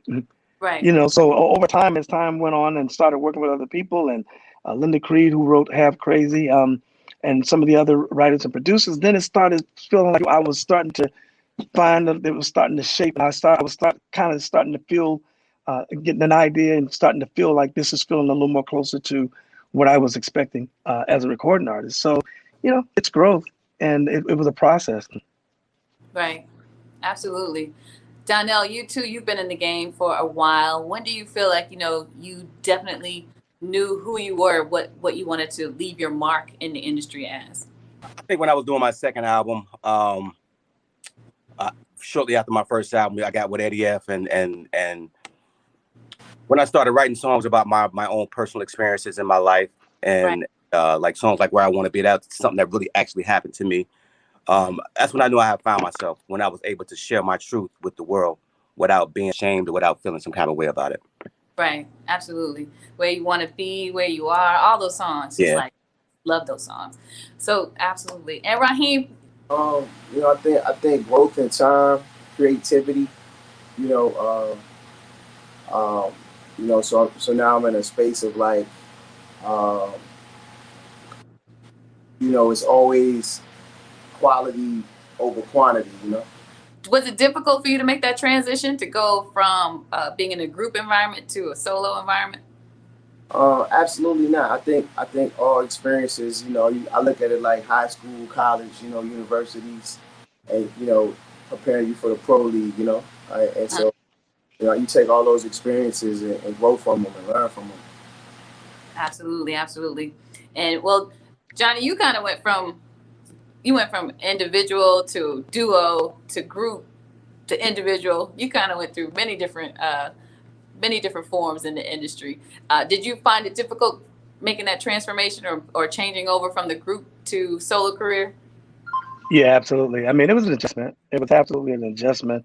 What I realized too is when you're dealing with, you know, because I started out as a solo artist, and joining the group, what it did is it brought me balance, understanding that for me, being a team player was just as important. Learning that brought balance, understanding that you don't necessarily have to be in the front all the time. What I did notice was the difference between being a solo artist and being in a group is the checks get split a different kind of way. And I was talking to my accountant trying to figure out exactly, hold on, player. So now how does this go?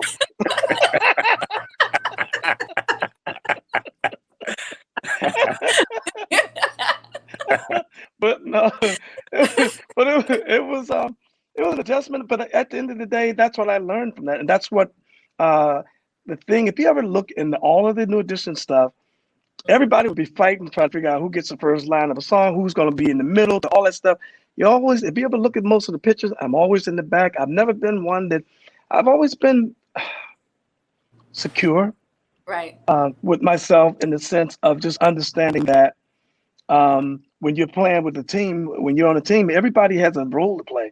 And whatever my role was, Jimmy and Terry was talking about this the other night, you know, how they told me I wasn't going to sing anything on the album. I was like, okay, not a problem. Right. You know, and that was because I knew coming in, my role was to just be a part of the team, and that means whatever role that I was supposed to play, I said, okay, cool, let's do it. If it means singing nothing on the album, I'm good with that. All right. Yeah, yeah. There you have it. I love that. I do.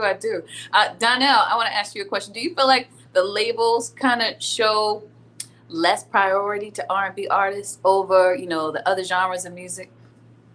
Of course. I mean, it's been like that since the beginning. I think, well, except for Motown, probably. Okay. They were all R&B label, but I think for the most part, yeah. I mean, when I was they played a lot more attention to the pop artists than they did the R&B artists. I think that's just because it's popular. They make more money over there on that side, and that's what it is. But other than that, I got my fair share. I don't feel like I got slighted at any point in my career. Okay. And Raheem, is that one of the reasons why you definitely ventured off into your own world, wanted to do this by yourself, because you wanted to make sure that you were a priority and that you made yourself first? I mean, absolutely. Like, you have to make yourself the priority as an artist. I think as a whole, I think Black music something that is like easily devalued and discarded, across the board. When you talk about hip hop music, when you talk about R&B, you talk about soul music, if it's not serving a certain agenda, you know what I'm saying? So I think that it's very important that, us having ownership. It's like I said earlier, it's a lot more work involved, but you can control the narrative of what happens, not only with your art, but how quickly or you want to put it out as well. Okay. All right. So, Barack Obama, every single year, he creates his own list of favorite artists, favorite movies, favorite books, and all that good stuff. So right now, I need you all to channel your inner Barack Obama. And I want you to tell me your top favorite 3 artists today. I'll start with you first, Raheem. Oh man, I'm gonna go with Ari Lennox. Okay. I'm gonna go with Sir. Okay. And man, I don't know. I'm putting you on the spot. Has to be a new. Oh, I'm gonna go with Alex Isaac. Oh wow. Okay. Yeah. Donnell Jones, what are your top 3? I'm gonna go with her. I'm gonna Okay. go with Elhae, and gotta support my little brother Jacquees. Okay. All right. There it is. All right, Johnny Gill, same question. I'm gonna go with Bruno's for one. I love what he's doing. Right. Her, she's another one that's a real true musician, artist, songwriter, which I really, really appreciate. And then it's just a toss up from that point. Wow. You're just talking about for current artists right now? Yes, current artists right now, top 3. And I'm definitely gonna say Neil. I've always loved these. Yeah. So those would probably Absolutely. be my 3. Yeah, I love all your choices. Great choices. Now, do you feel like there are enough R&B artists today to kind of keep the genre alive, or do you feel like we need to kind of like go back and still kind of recreate or go back to our who they deem old school artists and tell them to come back and we need all y'all to make 10 more albums because we need more R&B in rotation? What do you think? What are your thoughts? There's a surge. You can see and feel there's a surge that is taking place with R&B. And, the industry has always been this way where music go in cycles. And it's like, whether it was disco to whatever. And even with R&B is one of those, I mean, listen, everything derives from R&B, if you ask me. It's like rhythm and blues is where it all starts.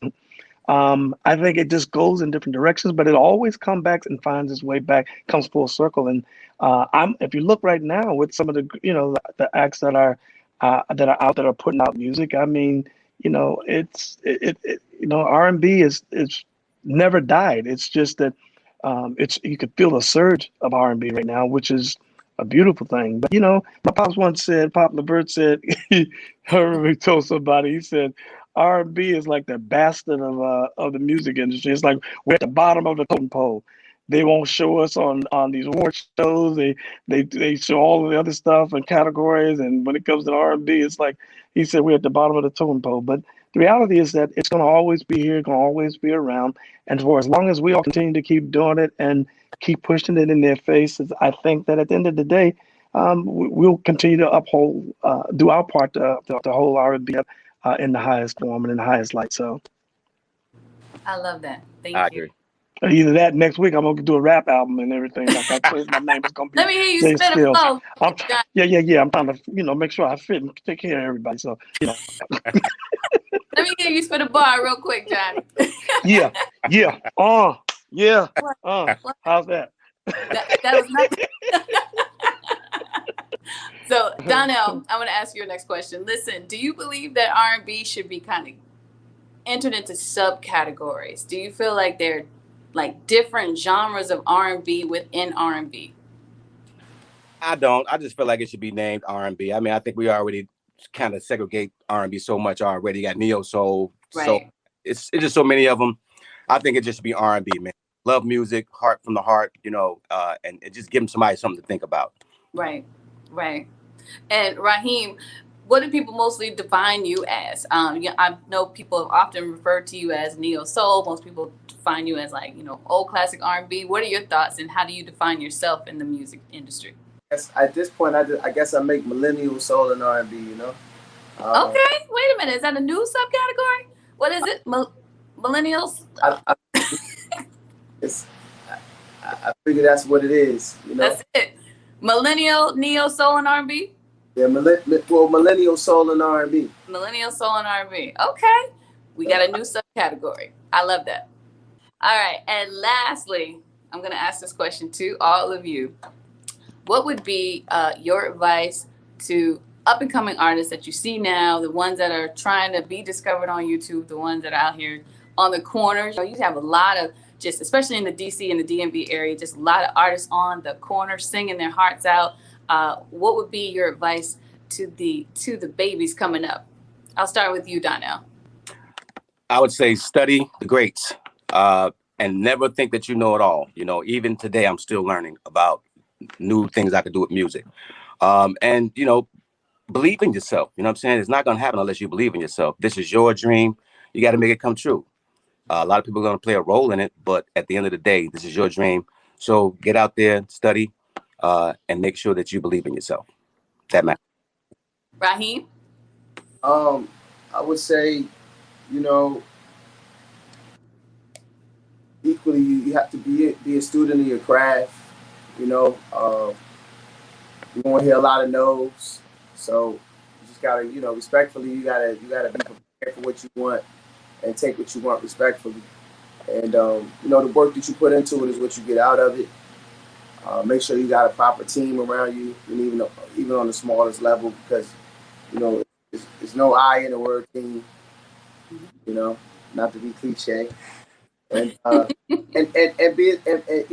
remember, like, music business is the only business where you get an opportunity to make a first, a second, a third, a fifth, a 10th impression. Meaning, like, you can throw things to the wall continuously, and everything you do might not stick. Every feature, every remix, every single, every album. But when everything aligns like it does, and you tap into that greater you on any given night, you can make something that changes the entire trajectory of, like, the culture, or that love song that everybody wants to walk down the aisle to, or that record that everybody wants to party to. So, and that those are the magical moments, I think, that are the driving force for not only artists on here today, but just in general. So it's why when we do it at our greatest pinnacle, it's magical. Right. Johnny. Mm-hmm. What are your thoughts? What are your tips to up-and-coming artists today? What would be your advice? Sit down, get out the way. I ain't done yet. Y'all can come when I'm done. Ain't enough room. Go on. I feel like Little Richard. They ain't never gave me nothing. I like that answer, man. That was a good one right there, buddy. Oh man. No, I think. No, this is for the young ones that are coming in and that's in this business. The most important thing is educating, learning, and this business, understanding where you're going. In order to know where you're going, you got to know where you come from, and that is doing research, understanding, and knowing whose shoulders you're riding on. That's important. And just loving what you're doing here and doing this, because listen, I hate to be the bearer of the bad news, but everybody ain't gonna make it. But it's not about whether you make it or not. Just enjoy it, and if you enjoy it, that's all that matters. If you get something out of it and you enjoying it, listen, everybody, listen. They can only be number one at a time. That's it. Hey, listen, you didn't hear from me. All right, y'all. So listen, that's going to wrap up our forum today. I thank you all so much for joining us. Listen, on the count of three, I need everybody to say R&B is not dead. 1, 2, 3. R&B is not dead. Absolutely. I love that. Johnny, hopefully we'll see you in the DMV, walking around, rolling around. Raheem, I'm hoping to see you in December at Love Life. I'm hoping that you're doing that in 2021. Donnell, I'm hoping that we see you on the screen somewhere. You're going to have to make your way, travel around. I'm hoping to see you on the stage real soon, right? Can you let everybody know before we go how they can follow you? Y'all can hit me up on twitter.com/DonnellJones96. My Facebook is Donnell Jones Music, and my Instagram is Donnell Jones Forever. It's a lot of names, but there you go. Raheem, how can everybody follow you? You can find me on Instagram and Twitter at Raheem_Devon, Facebook.com/Raheem Devon, YouTube.com/Raheem Devon. Make sure you follow me on Spotify, Apple, Pandora, all those cool things. I got a brand new album out, Love Sick. It's my second release in the last 6 months. Prior to that, What a Time to Be in Love. Make sure you check out all those bodies of work. Donnell, are you working on a new project? I just did this remix for a song called Karma that has myself, Dave Hollister, Carl Thomas, RL from Next, and Jacquees on it. Pretty dope record. Also, we just made an announcement that myself, Carl Thomas, and Dave Hollister, we're gonna do a group, kind of taking it from the LSG. You know what I'm saying? Kind of, doing that thing that they did. So it's gonna be really fun getting together. We're gonna do a residency in Vegas starting September. So it's gonna be fun. That's gonna be fun. Yep. Taking a page out of Johnny Gill's group, LSG. I love that. They started it. So we just wanted to jump in. Raheem, you just recently came out with a collaborative group as well, right? Well, yeah, I did a project with Apollo Brown from Detroit, Michigan. Big shout out to Apollo. I've been doing like one-off projects with different producers. Like 6 months ago, it was The Colleagues, What a Time to Be in Love, and then most recently, the Love Sick album, which we got the album available on vinyl and CD and all that cool stuff. So, click on any of the bio links on IG, Instagram, or Twitter, and it'll take you where you can check out my most recent body of work. I love that. Thank you. And last but not least, the Johnny Gill. How can everybody follow you and tell us what you've been working on? You can follow me on Instagram, Real Johnny Gill 22. And I just want y'all to know I'll be answering this stuff. So when y'all be talking trash, the problem is I go right back at you. I told one guy he was messing with me. He kept talking trash, and I was just like, "Shut up, before I knock you out with my wallet." He shut up though. He got quiet. I've just been working with getting ready to get this tour stuff going with New Edition, and of course getting ready to reopen the Game Change album and putting out some stuff. We're getting Ralph ready to go, and also signing some new acts to the label. So I've just been staying busy with all that stuff and just keeping it rocking. It's been fun. I'm having fun, and I said when it's no longer fun, I'm out. Right. Well, I still love this one's for me and you. That's a bomb. And I'm so excited that you guys are going to be in Vegas next year, 2022. Yeah. What? That's going to be awesome. Yep. I'm going to be there. One of the shows, I'm going to be there. So yeah, we'd love to have you. Yes, I'm going to be right there. Like, hey, front and center, I'm going to try to find all my old T-shirts. They're somewhere. They're somewhere. All right, y'all. So that concludes our panel discussion today. R&B's not dead. We're all in agreement that R&B's not dead. It's alive and well. I've enjoyed being your host today. Again, I'm Asia from Radio One D.C. and you can follow me at Always Ask Asia on Facebook, Instagram, Twitter, and Clubhouse. Again, that's Always Ask Asia. Thank you so much for joining us for the music meeting. We'll have more coming your way, so stay here and stay blessed. The longevity of any career hinges on the ability to diversify. While there are a handful of ways to generate revenue as an artist, the possibilities become endless when you broaden your horizons.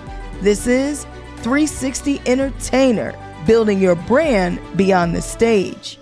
Hi, everybody. I'm Dominique the Diva, and welcome to our music conference. We want to have some conversation right here. And of course, we have to talk about branding beyond the stage.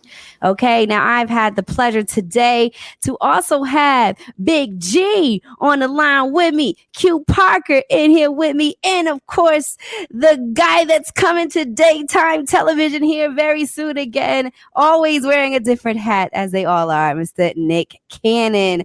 Joining the convo today, we want to talk about what it means to brand yourself outside of the stage. And I feel like growing up, I wasn't necessarily hearing that from older folks. I wasn't really ever hearing, hey, I need to brand myself. I mean, you can do what I do, but being that we both do the same thing, they should know about me and my sauce. And when do you remember recalling for yourself that, I need to start branding myself so they can understand where it is I'm coming from? Q Parker, let's start with you because you were in a group. Right. Well, first of all, what's up to everybody? G, Nick, what up? Diva. What up? Pleasure to be on here with everybody. But it's very important. When I came into the industry in 96, it was really all about just focusing on the music. And it really wasn't even taught to us about diversifying and expanding your portfolio, any of that stuff, because for us, it was viewed as if you weren't giving all of your time and attention to the music, then you were not committed. And I've always vowed that I didn't want to be, 60 and 70 years old, solely relying on touring. And as we just saw, and just the music, because as we just saw last year, when all of that shut down, it was really a struggle for a lot of people who only relied on the music industry and just touring. And so I'm a huge advocate as I mentor youths with my foundation, with my music curriculums. We want to teach you all that you can know about the entertainment industry, but we also want to educate you and give you information about all of these other things, because I believe as a people, we're just so gifted, and it's a discredit to us to allow people to just put us in one box. You are only a singer. You're only a producer. You can only do music. Well, that's really not. It's just a thing that popped me off and it got me into the homes of millions. But there are so many other interests. There are so many talents and gifts and levels of education that I have and that I can utilize to allow me to brand myself in other ways. And so when you add all of these different hats, as you mentioned earlier, we all should be able to wear many hats, because the goal is about diversification. And a lot of times it's just really not smart to just have one stream.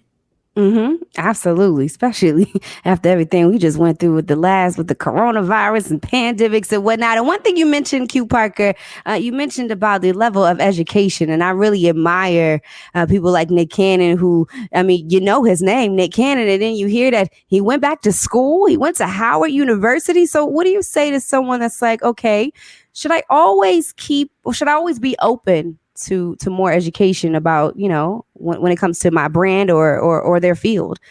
Was it important for you to still go back and get your education at HU? I mean, as cheesy as it sounds, you got to understand that education is the true form of wealth. It's our currency when it comes to, even as you see his books behind me, and it's not for show. Like those are real books. Those?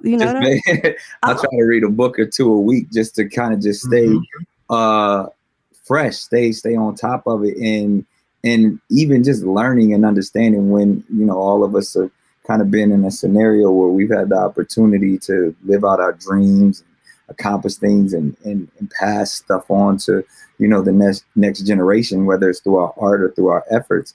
I personally know, like, there is nothing greater than consuming new information, whether that's about my health, whether that's about my lineage, whether that's so as much as I didn't go back to school to go get a piece of paper. I went back to school to kind of gain more wealth of myself, more knowledge of myself. And I think that doesn't matter what field you're in, you know what I mean? Yeah, knowing yourself, you got to know that if you're trying to figure out, you know, your brand. And Big G, you know, you born and raised in DC, and you come from a different area where, you know, it might not be top of mind for somebody to be telling you, hey, kid, you need to brand yourself. Hey, you need to make sure you get in those classes at HU. What was it? When do you remember recalling, hey, I could really do something with this and I need to move differently beyond the stage? Just put myself around the positive people. Once I let that wild circle go, I just started growing. You know what I mean? And once I got my first role on television, I knew I had to move different. You know what I mean? Right here in my city right now, where you know you here. Mm-hmm. It's just kids dying every day. Another kid was murdered last night in Wellington Park on the south side. And we just tired of it. You know what I mean? So I had to really like let a lot of people go out of my life, and I elevated from there, and I'm still moving, still sitting in meetings with big people that I thought I'd never be able to touch or get around. And that was a change because I'm still here, and you still got to hear the whispers and, oh, he ain't hood no more, he changed, he doing this, he doing that. But, you know, it's just a process of every day knowing that we got to do better and show the little ones around us and the people in our city that we can do better. You can do whatever you want to do in life. You just got to put your mind to it and go get it. It's no excuses. No excuses. I like that right there, because that's a fact. Once you really get going and you see that, hey, those people that made it, they're a lot like me. I just need to pick up some of the habits that they're doing. So what is something that you might have picked up, you know, on your journey so far where you are now that you're like, oh, thank goodness I do this every day. It really helps me keep my mind right, because with this branding thing, it seems like it never stops. You're never really off of work. I mean, are you guys off work ever? Nah, not like, especially with Instagram, you gotta, if people don't see you there, they're like, I need a break right now, but I don't think I can afford to take it. You know, okay. So I'm a people. I always tell the youngest, keep your foot on the gas. Yeah, I agree with that. Because, you know, when you wear multiple hats, it's just like a child. You can't give one more attention than the next if you want them all to be able to be successful. So, yeah, although you may put down this hat, you're only removing this one to pick up the other one and give it some time and love and attention. So that is true. The grind never stops. For me, it just doesn't, because it's just so many things that I continue to want to accomplish. And in order for me to do it at a high rate and a high level, you got to put the time in. For sure. I think we all kind of grew up knowing, like, you got to grind. We've seen our parents a lot of times grind it out. But now, you know what we have? We have this big thing where we're all welcoming you know, mental health. We're welcoming talking about it. We're welcoming talking to therapy, seeking help, reading books about it. How do we balance that? Because like we said, branding, you're never really off, and then you feel like you always got to keep going, and you do a lot of times have to be on that grind. But what about when you're just not feeling up to it mentally? That's a good question. Like, a lot of times, like, when you're really not feeling up to it mentally, I have a lot of people always say I need to talk to a therapist or something, because I lost all my siblings. All my siblings are gone. It's just with me, with my mom, and then the kids. So I just put that and say, I got to be the strong one to put it on my back to keep going. And I always say, if I stop, I feel like I crash. So a lot of times we feel that we can't do it, but we just go. Like, I get into I put my earbuds in, I listen to something nice and smooth, or like with me with casting or something, I just recite all my words to myself, and I record it, and I listen to that on the train ride to New York, or on my way back on the plane ride to Atlanta or to LA. I just try to put my mind away from it. And then I stopped drinking alcohol. So that was a clutch where I just used to go but the problem be right there the next day. So music. It sounds like you said music. Yeah, so I just flushed it out. You know what I mean? Do you think everybody should try to have passion projects? You know, those projects that are passion projects. Do you have like big projects? Nick, I know you have a new movie coming out. She Ball is about street ball. Would you consider that a passion project for you? I mean, I don't do nothing if it ain't about the passion. That's where everything starts. I mean, I've been blessed to be in a space to where anything I put my hands to, it can be about what I feel in my heart. I don't have jobs and I mean, that goes back to that space of like, find something that you love and you never have to work a day in your life. And, you know, we got to that space for the grind, but now everything I do is either for the community or something that is a passion project. So any film, music, artist I sign, from the Masked Singer on down, like those are things that started as a passion project and just now it's the biggest show on television. So that's but that's the goal, is to only operate at that level. Like you only should do something that you're passionate about. That's very true. Sometimes it's hard, like on the grind, you know, like coming up when someone is trying to say, you know, when they're at the point they're like, okay, I need to brand myself, right? But then sometimes, you know, the bills is due now, not later. And you're trying to differentiate, you know, what bag you should take and what is better for the bigger picture. What advice do you have to someone that's trying to figure that balance out right there? Like, do I do this? Because I could really use that. But in the grand scheme of things, it's not really meshing with what I say I want going on for myself. Well, I'll say, you know, life is life, and life is going to throw you the curveballs and all of that kind of stuff. And as much as you have passion, you know, we're not trying to see anybody with passion get kicked out of their house or evicted or anything like that. So, although you have that passion, you still got to have some reality with it too. And if that means going to get a little side gig while you still having your passion projects, you got to do that.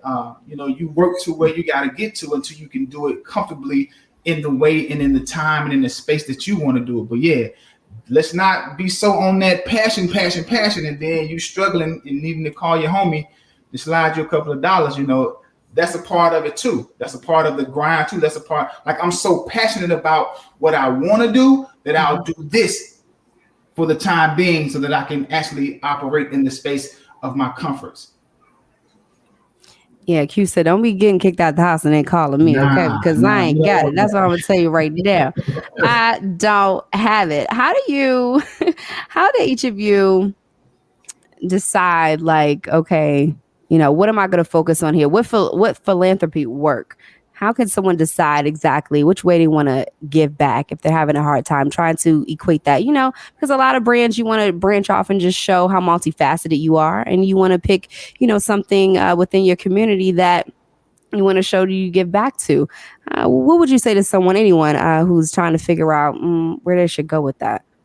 Well, I just say, just feel it in your heart. Like every Sunday I feed the homeless.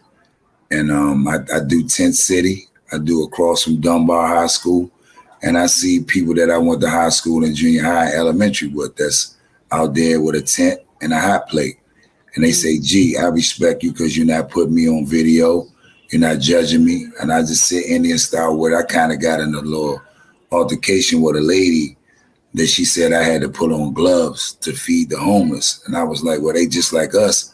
I went to school with these people, sis. You know what I mean? I'm cool. You know what I mean? We're not like all up on each other, like hugging and, you know what I mean, having a party. I'm just making sure they straight and they feel comfortable with conversation with me. I just say, if you feel passionate about giving back, working with the youth, I also work with the youth from my city with gun violence. And we're losing, like, if you guys are up on it, we just lost like 5 young babies, 6, 11, 10, and 13. One 13 last night. And it's really crazy right now. So between the gun violence and the homeless in our city and the opioids, where they like ODing off of Percocet and things of that nature, we got a lot going on in our city. So I try to balance it all, to try to put my work in to show love and be like, really, because I know where it come from. So I had an older brother that overdosed on heroin. So I know firsthand how it feels, and just to be out there being homeless myself at one point, I know how it feels.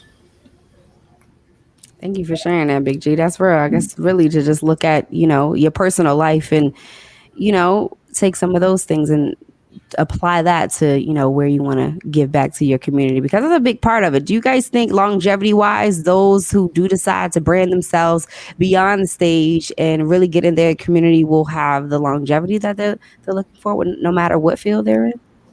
I think you have to get to a place where you just become comfortable with who you are. Whether that is in front of millions or in front of two.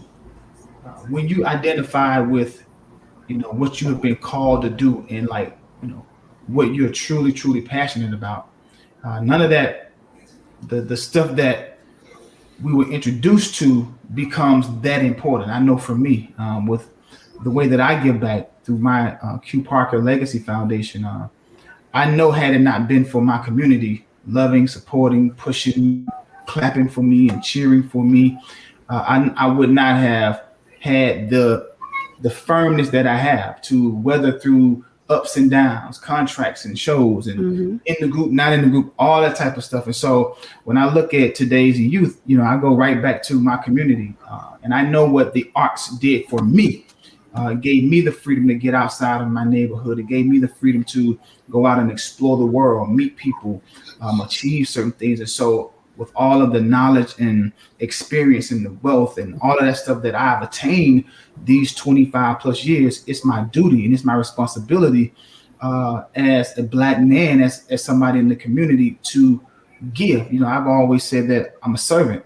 And so my goal is to leave here empty. If I leave with still some knowledge, then maybe there's somebody that I didn't get a chance to reach. And so through what I do, my foundation, it's all about educating, giving the information, and just showing the love and support through the arts, because it can take you places and it can give you certain life experiences that you may not, if you're unable to cultivate the talents and the gifts properly. So that's what we do. Giving them the support, but as well as giving them the education and the information. When it comes to branding, I have to know, does anyone think it's okay to fake it till you make it? I have to ask that because of social media and trolling, and we curating all types of posts, and we paying to sit on a jet that look like a jet so we could take a pic so they could think we're on a jet, but we're not on the jet. We just paid to look like the jet. So do you guys think that it's okay to fake it till you make it? I know we used to say that, right? But now it's like, is that okay? My question would be, what's making it? Because if you really make it, you don't gotta fake it. Come on now. What's make it? That's what I'm talking about. I was really thinking about that because I think going forward, I'm wondering in the future if we will have to have certain type of conversations with young adults when it comes to social media and children. We're talking about branding, and you can't really talk about that without social media, but they've grown up with this phone in their hand. How will they be able to differentiate between, what's real and what's, differentiate between allowing strangers to tell you who and what you are and what you should stand for, and really knowing that and taking the time for yourself? Do you think there would need to be some type of... that needs to be the message now for any and everyone. Right. I tell my kids that all the time, like, anything that's on this device is not real. Right? And that's why there's certain things you got to step away from all of that and interact with your family and your people. Turn anything that has technology connected to it off and have time to meditate and really connect, especially when it comes to family. So, I got to remind myself that constantly, because I am in the world of media and at every capacity, but nothing on this device controls me or moves me, or any device. But I engage in it, and I always say you got to know how to manipulate the media, because the media definitely knows how to manipulate you. So you got to be on top of it and use it for what it is. It's a tool, but it's not the source.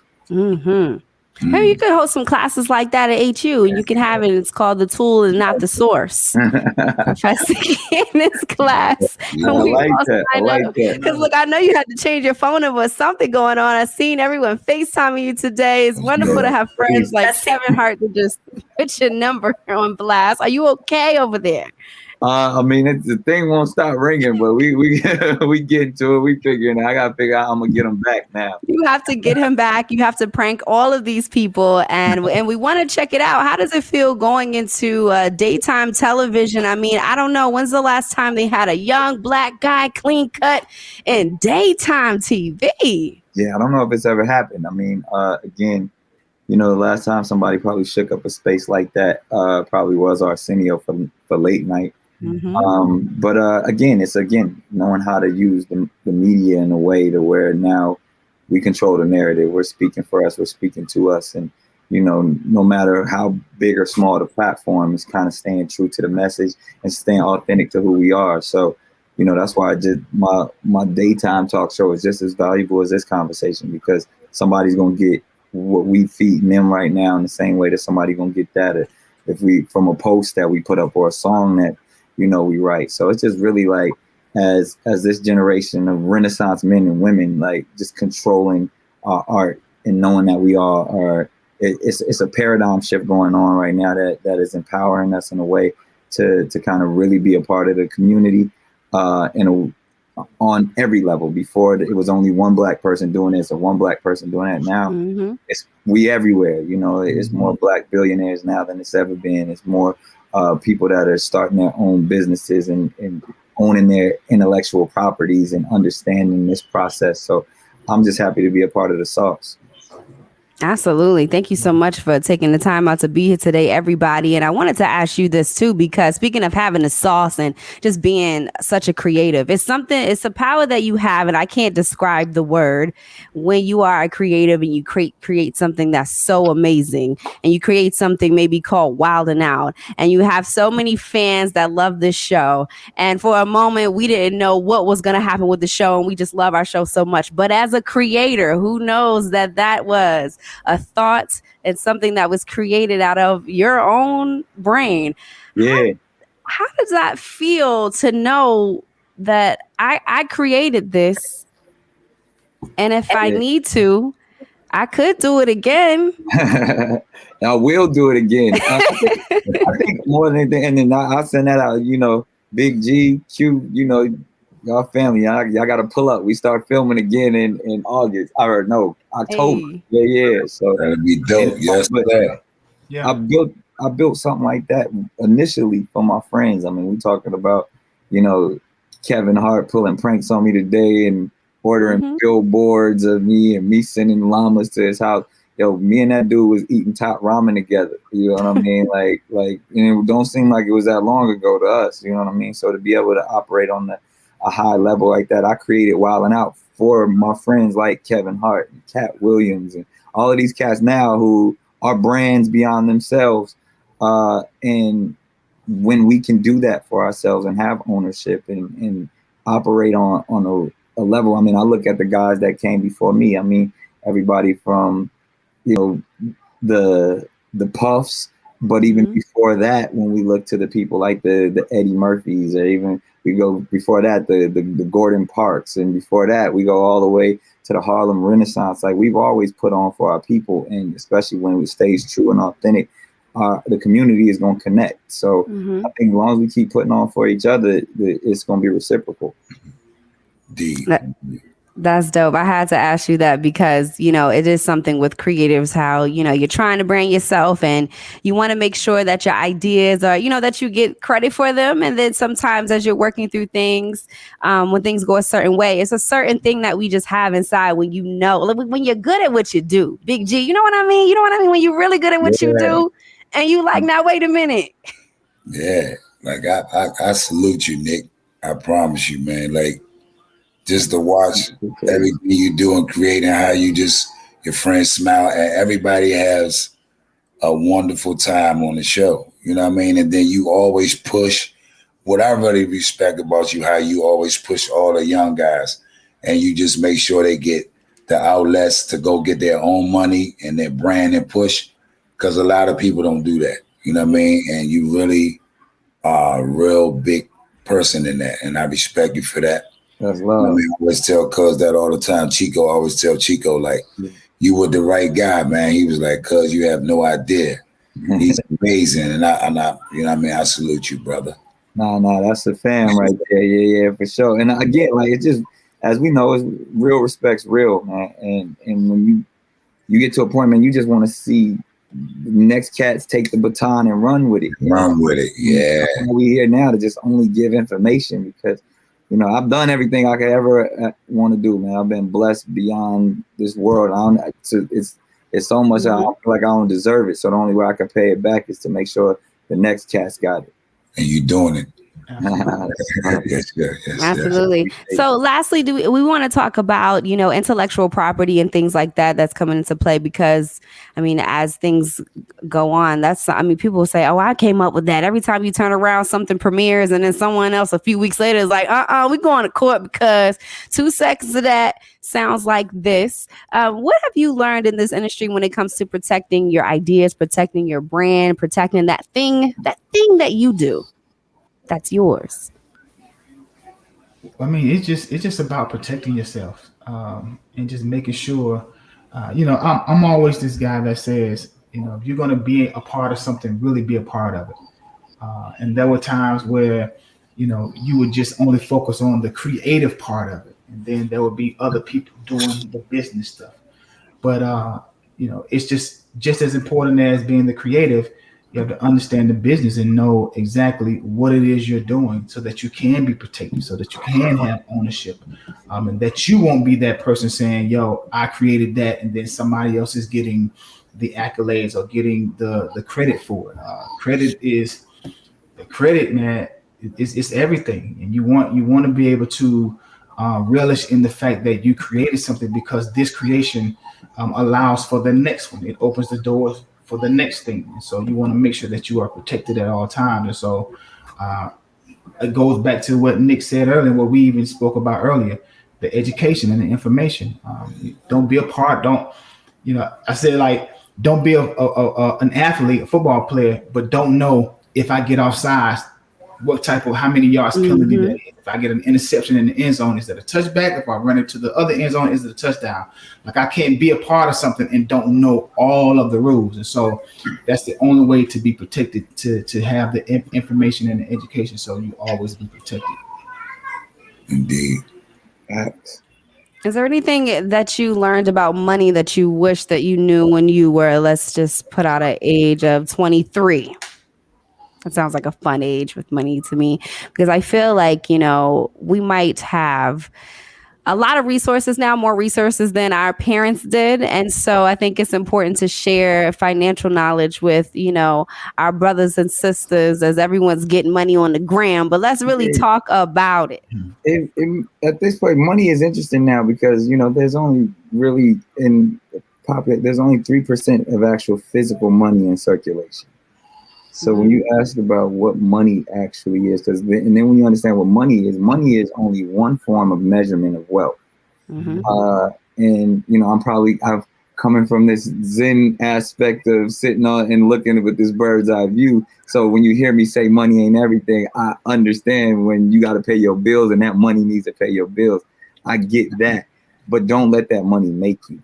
At 23, I was all about the money. Now, I'm trying to figure out what ways of currency and what ways of wealth can I enrich our community that have nothing to do with the dead presidents. You know what I mean? With those artificial notes that we pass around. But because there's so much more. I mean, land, that's real money. You know what I mean? Like influence within your community, that's real money. I look to guys like Magic Johnson, you know, even the people who have the ability to, not only did they make a certain level of money, but they took all of their influence, they took all of their attention and focused in on their community and made more rich people based on the money that they had. So if I had that concept a little bit earlier, I think when you get on that paper chase, it's a selfish thing. Beyond how much money I can make and like, yo, how much can I enrich my people? There you go. That I wish I would have grasped that a little bit earlier. That's dope. Yeah, I wish that sounded cool in a rap song, Nick. How are we supposed to get this? Say that again. Big G, bro, the beat. Hey, he summons it up though. You know what I mean? Because a lot of times we got these kids, they just think it's about a watch or a car. A car has no value after you buy it. It's a wrap. You know what I mean? So you got to worry about what's can enrich your community for wealth, for everybody can build. These little girls can be somebody in the future, you know what I mean? And not just thinking that they can go build a body or do whatever, you know what I mean? Because there's so much of that going on right now. And I just hear so much because I'm in the community all the time. And then the little guys, you know what I mean? Everybody wants to be in the industry. Everybody wants a bust down. That's all you hear. So, you know what I mean? If I knew what I knew now, yeah, but you sums it up in one sentence, Nick. Yeah. Word. Well, thank you all so much. I want, before we go, to run down all of the ventures everyone is working on right now, because we talked about branding yourself beyond this stage today. And we want to know a little bit of all the hats that you are wearing. We can start with Mr. Q Parker down here, because I seen something that you was posting and singing the other day on the gram. Well, I mean, music is always, it's always a hat. Q Parker Legacy Foundation is a staple in the community here in Atlanta. Clothing brand, construction, father, husband. That's dope. I've seen a scholar, lot. Went back to school, Clark University, writing curriculums now for the youth and for students.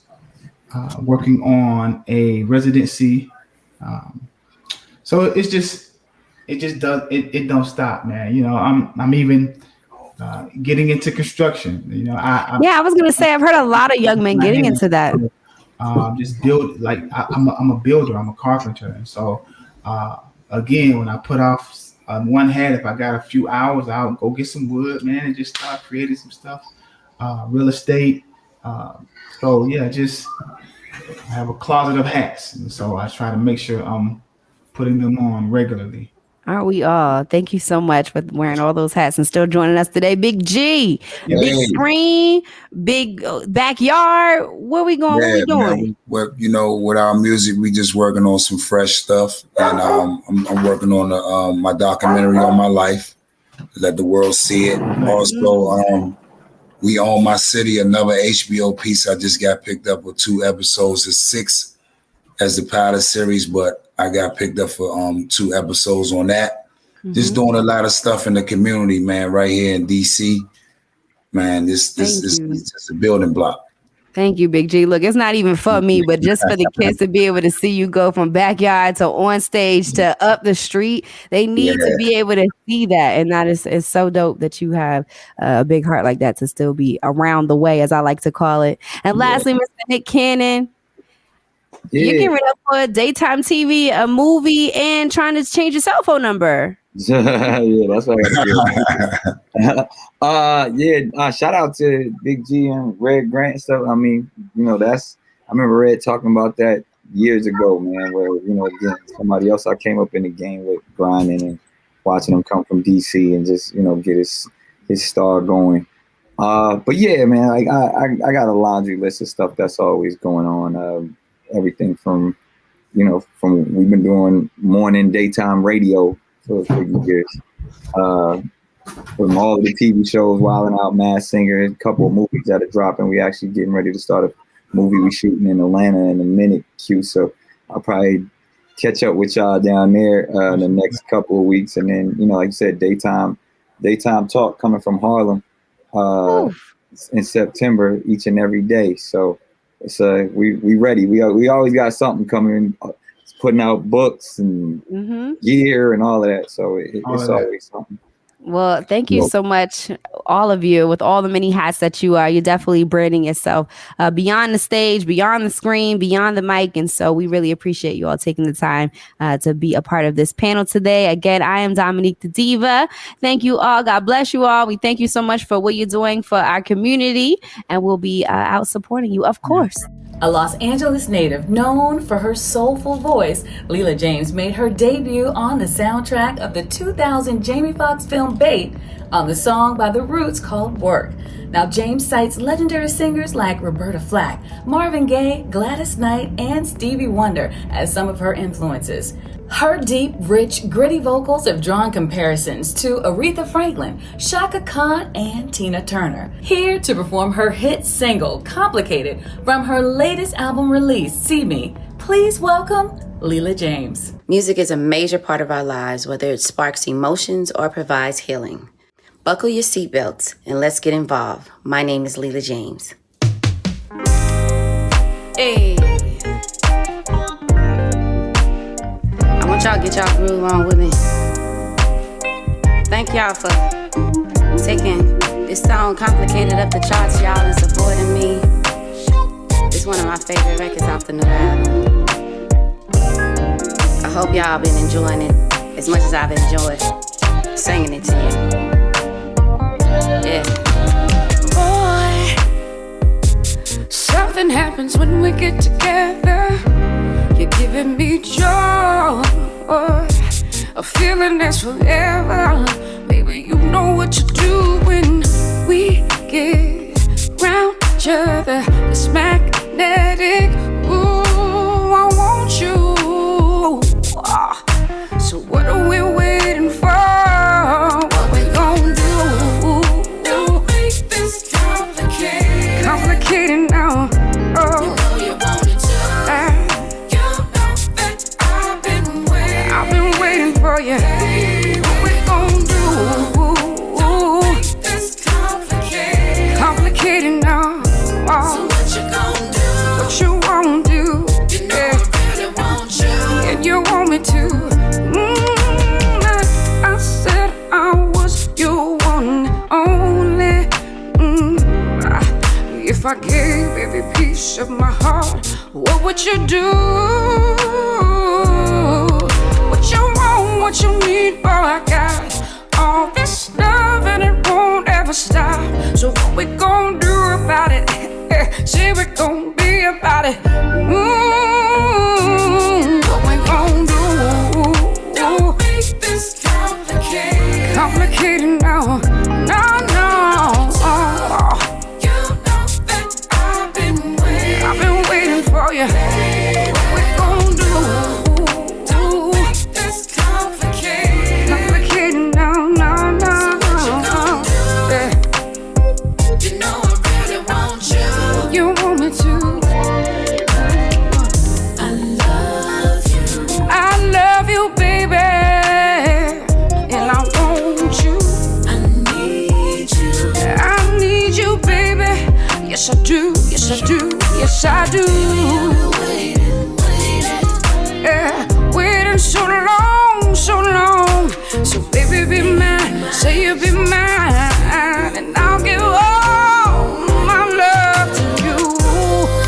Oh.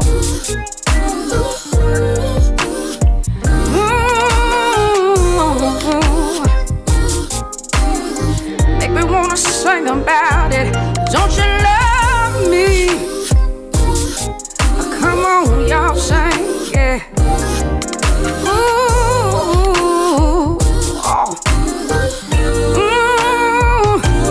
What we gon' do? Oh. Don't make this complicated. Complicated now. No. Oh. I've been waiting. Oh, what we gon' do? Don't make this complicated. Complicated. What you won't do? You know I really want you. 'Cause I want you to. And I want you to. Complicated. Don't you make it complicated. No. You know that I've been waiting for you. Oh, what we gon' do? Complicated, no. Thank y'all so much. I hope y'all enjoyed that. Keep supporting. I appreciate it. Peace, Leela James. Thank you for attending Radio One DC's inaugural music meeting. I hope that you were able to take something away from today's virtual discussion. And I think one of the things that we've all learned is no matter where we are in our journey, we are all striving to be better. Listen, continue to dream big, aspire to make change, and wear your mask. Be blessed.